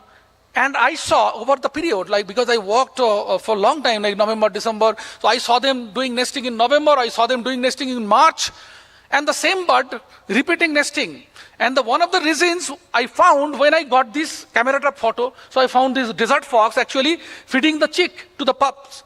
So this photo actually revealed a lot of information, like what they use as a food, and what are the challenges for the hoopoe larks. It's like a story for both the species. So that we get to know from the photos. So these are like this is a lycodon, and the eggs you can see, these are golden gecko eggs. Golden gecko, the Eastern Ghat endemic species, the lizard, and this snake actually eating the eggs. So we get a lot of this kind of information, so which actually helps. Huntsman spider, it actually eating a gecko. So I got in Vizag. So photos reveals a lot of scientific informations. This is the landscape of Himalaya. So when I get chance, I always sit, I try to find out when I am in the flight, always sit in the window, look for the opportunities. This is a very interesting photo of me. For me, you can see the greater Himalaya, and then you can see the Shivalik. Pir Panjal is like in between the Shivalik, and all the rivers are coming out. This is close to Dehradun and in between, and you can see how the rivers are coming from the Himalaya and coming to the plains. So photos can explain things better. This is, for me, it is like a photo with an informations. Like for science, this frog, this is a new Nyctibacterus grandis. We were working in coffee plantations, and this frog actually, they breed inside the stream in crevices and cracks. So this, how they guard, this male actually guards the eggs, and if you put your finger on it, it will try to bite. So these are some kind of scientific photos. This is from my cave expedition. I will show you some glimpse. In next slides. So this is a Pope's Speed Viper. So I went 500 feet down, and I was surprised to see this land pit viper, because I was expecting troglodytic fauna. Which live in darkness. Like I went for the blind fish actually. So I will show you. So I was not expecting this snake. Then it triggers questions. Why it is here? And that questions actually bring us lot of more information. So one question actually brings many more questions. So that is the strength of when we go around in a new place and we see new things, surprises, and that is the beauty of photography. Even I got a new species. This is not described yet. This is a Lectobrachium species, and you can see that it's very dark actually. I don't know. This photo is absolutely not like this. It's a different photo, and the fishes are behind. This is a new species. So a new species with a photo. Now the question is how I work. So I was telling that how photographs help conservations. So it is like, it connects. it connects differently, it connects emotionally, it connects scientifically, it connects, with the issues. So with depending on the audience, we can connect in a different way. So that is how it works. Now question is how I work. So I have my different working style. So I started long back, and I had a lot of financial issues which actually helped me, because I was not going to the tiger park. So I was going in Himalaya, working on difficult species because it was cheaper, and whatever I was doing, it was new. Like I photographed snow leopard, which was long back. So after that, snow leopard tourism started in both Spiti and Ladakh, because it took long time. Now you can go there and you see in like 1-2 days. And that time it was not easy. I mean, definitely researchers were seeing it, but it was not like a photographic subject. Then I worked on brown bears, like for 14 years. So I have a different story of brown bear, so which I say it's a story of power of no. When we don't get something, it doesn't mean it's a failure. It is actually about when you don't see or don't get it, it triggers a lot of questions. And that questions take you, take you to a longer journey, and we learn more. Every time we face yes, that makes us average. When we face a lot of no, it makes us different actually. So it helps us to learn more. So don't think if you face a lot of negative thing in life, that is not bad actually. That is actually telling you can learn more. So finally, I actually traveled every possible corners in Himalaya, in Uttarakhand, Himachal, Ladakh, wherever it was possible. So I went for some time but I learned a lot about brown bear. And if I got one bear photo in my first trip, I just would have one photo. Now I have some experience, because if I got it, I thought, okay, the job is done, now go for the next subject, but I didn't get it, and then I went for brown bear for 14 years, and I learned a lot of things, not only the bear, what was connected with the medicinal plant, the people, the pattern of people moving in the Himalaya, other species, thar, blue sheep, everything we faced actually in the journey. So that is something. So now my working style is that I try to find out what is not done. So this is kind of bringing the information for the whatever community you think. It can be scientific, it can be common, but it's a conservation, it's a way of conservation, because if we don't know about something, then how we think about something? How do you measure the changes? All this goal for data collection is what? It's like we want to know what is happening now, and later if we check, then we can find out if changes are happening. This Western Tragopan, possibly this was first photograph taken in the wild, 20 years back in Great Himalayan National Park. I tried 8 years this is a very basic photo, but this was the first wild photo. So I was trying to photograph all these, difficult subjects. I worked on Bengal florican, I worked on Placer florican, but all these long back, slow lorries when nobody used to work. So I feel this actually helps, red panda in Singalila, now you go and you can see a red panda quite easily. It's not that difficult. It's difficult still, but not that difficult. But when I photographed it in 2006-07, that was very difficult. I took a lot of time to photograph this. I worked in Narkondam. This is the easternmost island of India. So I worked on Narkondam hornbill. You can see the hornbill nest, and there is no access. It is difficult to be there. And finally, I got male-female photos, and I stayed there for 18 days. Dr. Rahmani was there, so I worked on the species like this. This is what I was talking about, the cave.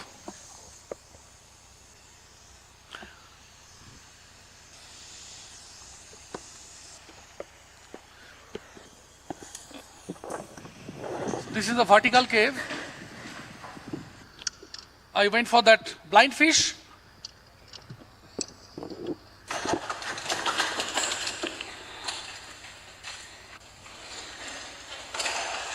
You can hear sound.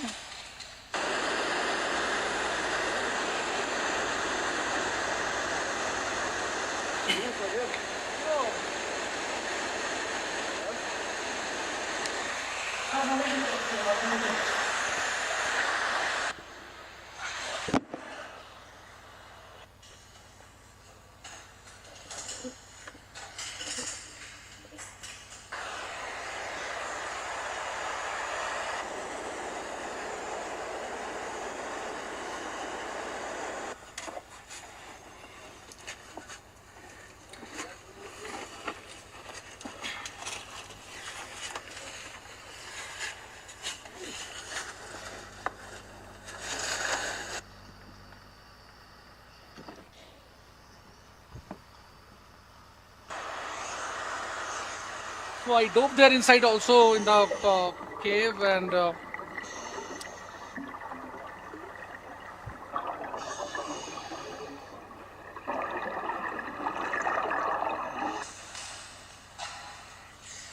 I'm skipping, and finally I got this blind fish there. So it was discovered in 2019.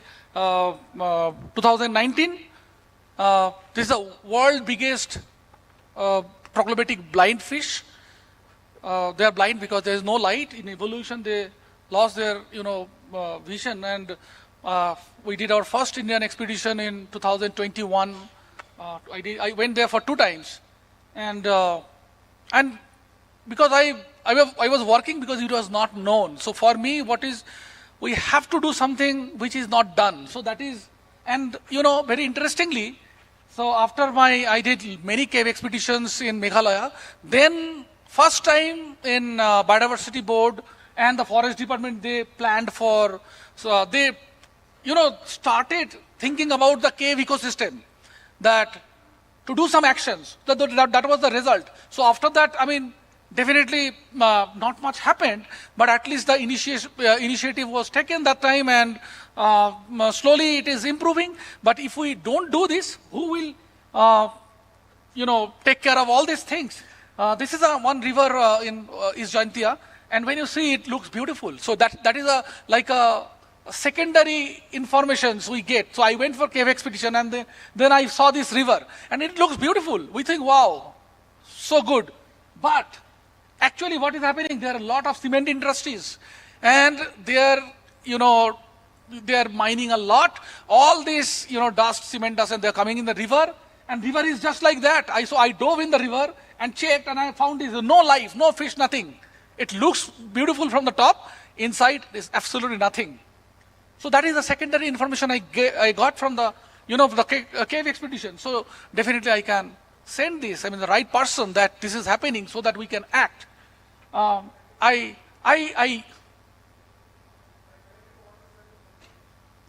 yeah, very nice river. So this is a marlin hunting mackerel. So I went in Mexico to photograph this. So this is a marlin, it got a mackerel in mouth. So in the fish bed wall it hunted. I went for sharks, but when in India, there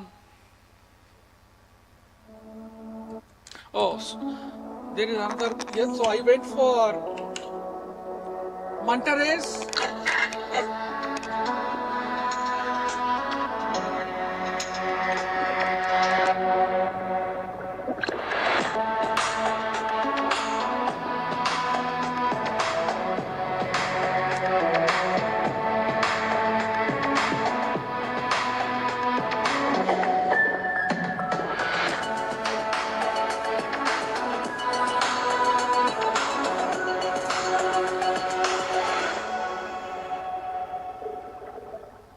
And India, when I checked the fish landing, I found all these fishes, like all the sharks. You can see this is from Kakinada. You can see the marlin. This is the marlin fish, and we saw like thousands of marlin. So I went to different countries, Bahamas, Mexico, Maldives, and wherever. Everywhere I go, so everything is present here in India. So in our coastal area, but we have no idea where to find them, and so it's like unsustainable fishing is happening. But if even we can find these locations, we can think for alternative solution like tourism. Like we went to see the marlins. People can come here for marlins. So I went. You can see the hammerhead shark here. This is also from East Coast. So we have everything. We have mantas. Like in Bengal also, I saw hundreds of mantas fishermen are bringing from the sea, and we can see them. We can go for alternate livelihood option for the fishermen, so that unsustainable fishing can be stopped. So I went with a fisherman boat with no toilet and nothing for 3 days, and went 120 kilometers outside coast. It's a very, nothing. It's like an open boat just to check illegally. Just inform the DFO. I told if somebody caught me, just take me out from the jail. So, and I went. I didn't see the marlin that time, but I saw turtles mating. Then I got, they're catching barracudas, mahi-mahi. So I had different experiences. So as long as I'm not going, then I couldn't know. So we have to be there and, bring back information that what is happening there. Because fishermen, they are bringing those fish. So we have to work on from that view. So I worked in Andamans. Why? Because when I heard, I have been working in Andamans for a long time. So when I heard this, lot of investment happening, there is a chance of, the Nicobar may have faced problems with, deforestation, Galathea Bay, where this leatherback turtle actually breed. They may lose their habitat. So I started working in Andaman. So I went to Nicobar. I made 6 films in Nicobar. Also, this is Marine National Park from near to Port Blair. But I went to Nicobar. I did story for leatherback. I made films. You can see the size of the leatherback. They're the biggest. You compare that's a local guy, and this is a baby. Actually, this is a main breeding area of leatherback turtle in Southeast Asia. So we may lose it. So I was trying to do some stories and films so that we can show the strength we have, the resources we have, so that whatever the action will be taken, they will consider this. Jungle flycatcher, everything is endemic there. The megapod, so we made a film on megapod also. We made a film on Nicobar long-tailed macaque. So see, these are all endemic, means they are only found there, nowhere. So if we lose them, we'll lose them forever from the world. Nicobar tree shrew, and it has amazing, the reef. We have a pristine coral reef in India. We have an active volcano. So I visited the volcano and 2-3 times I made a film. I dove under the volcano and it has amazing healthy reef where coral health is fantastic. Then we work. So wherever I go, I try to find out the issues, what is happening around. So this is a plateau. When we see a plateau, it looks like a wasteland. Nothing is there. It's barren. And so that we exploit the lands. So we do a lot of activities. We think nothing is there. But these plateaus actually support a lot of endemic species also, just like this frog. This is amboli toad, which evolves in the plateau. They are only found in plateau, and plateau supports a lot of life forms. This short-scale pit viper. You will see a lot of frogs. They are breeding in plateaus. This is microhylas, tadpoles. These barren lands are a place for the insects, and even in the hotel, I got this. When I woke up in the morning, I found this, this Travancore wolf snake eating a lizard, which is Hemidactylus prasadi. So both are endemic to the Western Ghat. So like one endemic snake is eating an endemic lizard, and that was just beside the plateau. So all are found there. What I'm saying, so what the land we think as a wasteland actually is a important land for some kind of fauna. So if we don't tell the story, how people will get to know? And that is, conservation photography is not like always bringing some negative things, also tell the story. This is from Oran, when Rajasthan. So we went actually during once actually in 2022, Dr. Rahmani's birthday was, we are actually, celebrating in Jaisalmer, and we visited this place, and we found, and that place is amazing. The people is a people protected area. Their own land, they live together. You can see this demoiselle crane and the grazers behind, but they are facing a lot of problem in this network of wires, cables. Birds were dying because they couldn't, even Great Indian Bustard died, they couldn't negotiate. This is the demoiselle crane dead body. Then tawny eagle died. So it was happening. So I thought to make a film and a story. So both I did. Then some actions was taken from the forest department because that was done illegally. It is not like so Supreme Court actually told to put the line underground, but they didn't actually. So we have to talk about it. So Like wherever I go, we try to find out what is happening. And this is a side story. We found a desert cat's den, and I made a desert cat, a film on desert cat, so that people also get to know about the desert cat. So that is a side story, like Meghalaya, I said. Then now we are working on elephant conflict in Orissa, where, so in Dhenkanal, these are very complex situations. So I tell the story as the 3 victims. Yeah. So again, sometimes we miss to, address things holistically. Always either we take a perspective of an animal or perspective of people. So we don't see it holistically. If you see these situations, so I tell it as a 3 victims, because elephant is victim, the people living there are victim, also the forest department is victim, because no one has a solid solution. So it's a very complex situations, and we have no idea how to come out from this. So we have to talk about this. So it's like every day they roam around the villages, rail lines, roads, everywhere. This year nesting of olive ridleys, where you can see so they come to nest, and also there is problem. They stuck in fisherman net, like this. So these are the issues we can show. Sometimes this is in Ladakh, where this is a frozen river.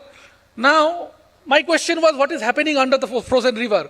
The fish are living, fish are there. So I dove under frozen river and found the baby trouts and all. So if we don't ask questions, then we will not reach anywhere. One very interesting example, I was working on a village called Jesami, where you can see this beautiful humes pheasant, which is a very rare. And I found, when I working on them, I found the people were so great. I had a talk with, the village council. They agreed to, transform their own forest land to a community reserve. So they have, you can see these humes pheasant. They stopped hunting. Now they are showing the birds. So I just made a film. I'm going to, release the film very soon. And we actually did a community reserve there. So it's a Jesami humes pheasant community reserve. It happened last year in January. So this is also a side scope. While doing photography, we found this. There is another interesting perspective, another topic I always show, which is because this is a bull shark, most dangerous, so-called most dangerous shark in the world, great white, tiger shark. This is also very considered as a dangerous shark. This is oceanic white tip. This is number 4, lemon shark. They are not dangerous, but looking scary. And this was how I took the photo.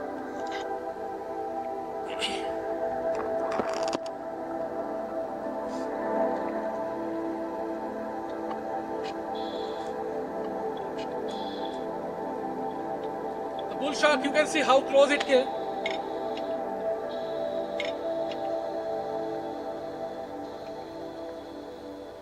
And I got this photo.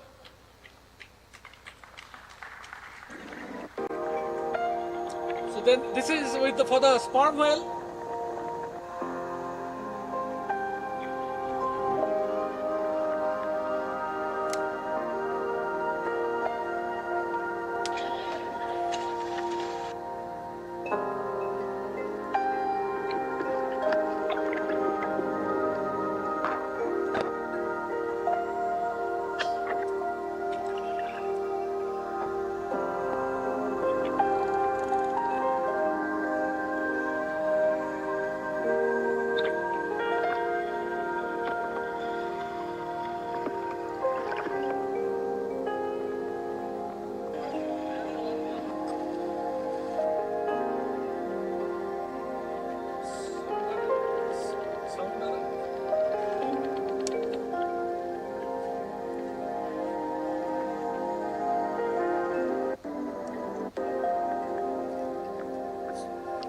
So I'm going faster.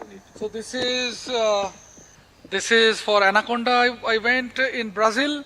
I was diving with. I was looking for the anaconda in a very fast. So I got the anaconda. It was actually licking my camera, and then.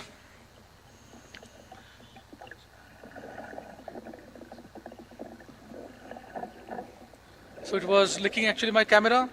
Then I went in Mexico for the crocodile. So I will tell you why I'm showing these stories.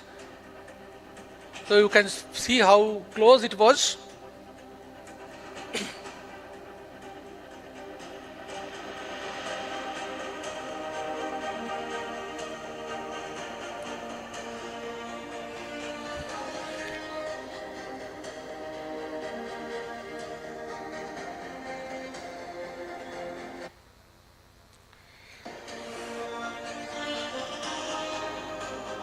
The photo I got. So reason is, so why I was close, because I'm not brave. Actually, they are cool. So that is the story. Why I'm saying this? Because in every situation, what we do as wildlife photographer, we create a bad name. So we created a bad name for all these species in every movie or everywhere. So basically, we just make them a villain just to become a hero. So if we tell that they are khatarnak, dangerous animal, and I was very close to them, that means I'm a very brave guy. So that is the wrong approach. We use it in different way. This is the approach. Indirectly, we do it everywhere. So our goal also is to not to blame the animal or create a situation so that they will be blamed. Sometimes we disturb elephants. Elephants actually kill the people, and then we say the elephant is bad. So animals are not dangerous. The situation can be dangerous. So it is always it is man and wild, never man versus wild. We kill more sharks than sharks kill us. Only 15 people are killed by sharks every year all over the world. We kill 100 million sharks every year. So now data says who is more dangerous. So everywhere though this is this is my philosophy. Actually, it's true.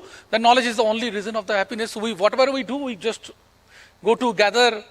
We go for surprises. We try to know new things, and that actually, make us happy. This will be a quick. I went to Iceland. I got a very like a 2 years window, to a 2 hours window, and I just checked this. The volcano in Iceland.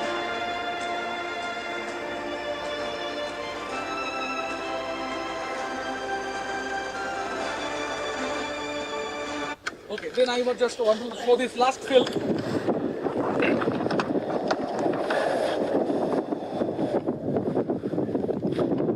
What is the temperature now?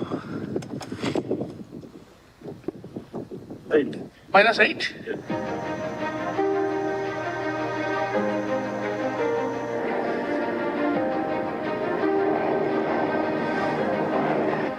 This is late winter in Greenland.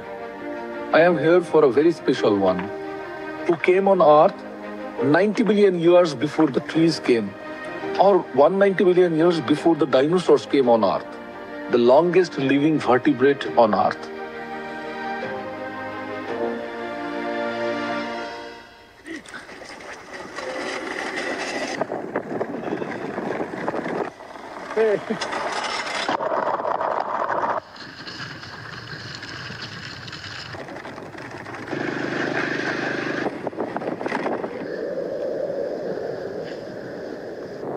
All the fjords and the open water of the North Atlantic Ocean around Kulusuk Island are frozen now.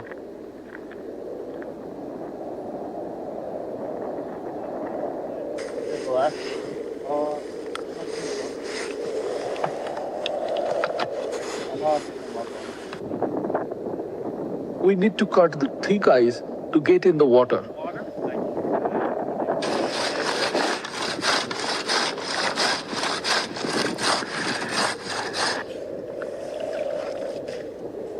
The temperature of the water is -3 now, but outside is about -7 to -15, depending on the weather pattern.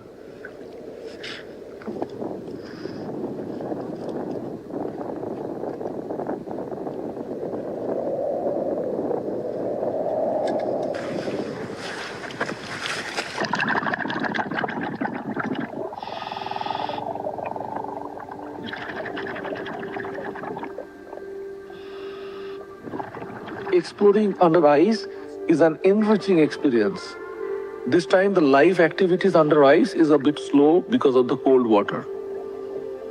I saw many jellyfish and beautiful streams, caves, amazing ice formations.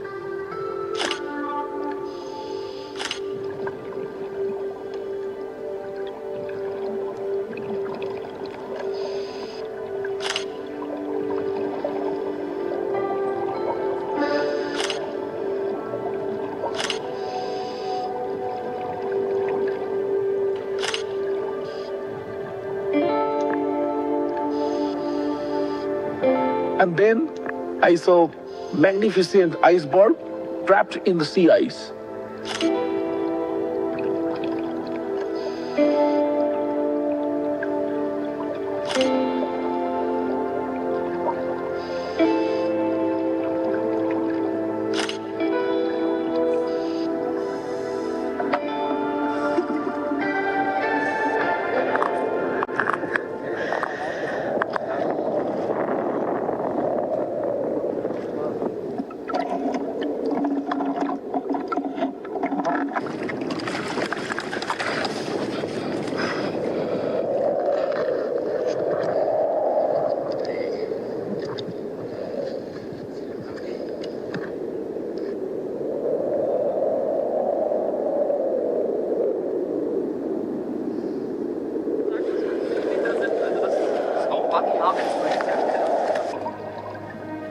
Finally, the day came.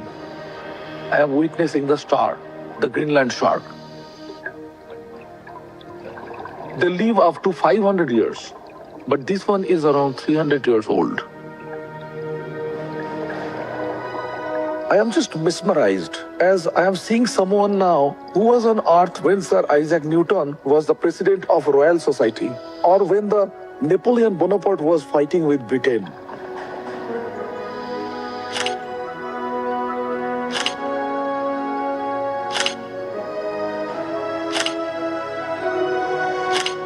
I feel blessed to be here. I feel blessed to be blended in this inner world of the cold ocean. My ego and materialistic desire vanish in the vastness of the ocean. Only thing left in me is the joy coming from the new knowledge from this unseen world.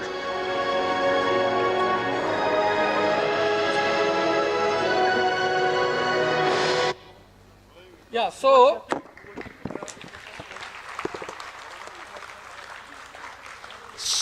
the ultimate thing is the joy from the knowledge. So I just finishing with the last slide. So I say, generally we say Jai Ho. Jai Ho means win. So if we win, somebody defeat.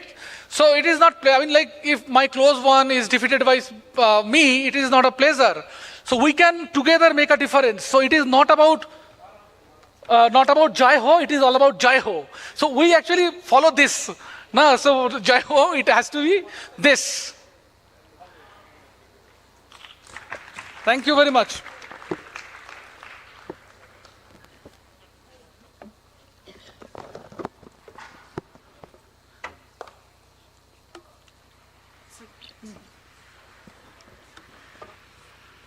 Thank you so much, Mr. Dithaman Mukherjee. Being one of the India's most acclaimed wildlife photographers, his lens has not only captured the beauty of nature, but has also served as a powerful tool for raising awareness, connecting hearts, and strengthening conservation efforts. Now I request Mr. Rashid Yahya Nakar, sir, Regional Wildlife Warden Headquarters, to felicitate Mr. Dithaman Mukherjee for his excellent work. Please, sir.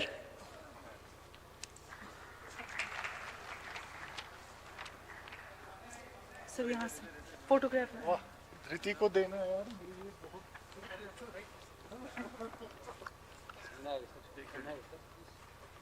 Coffee break है या नहीं हाँ till the state मुझे नहीं पता apply करके पूछो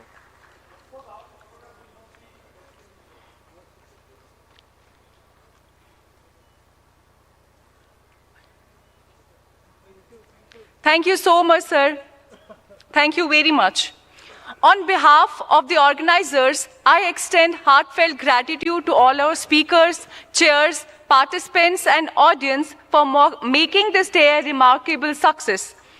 Now I invite you all to join us for a vibrant cultural night where music, art, and performance will add color and joy to our gathering. Till we have some arrangements, you can please take a short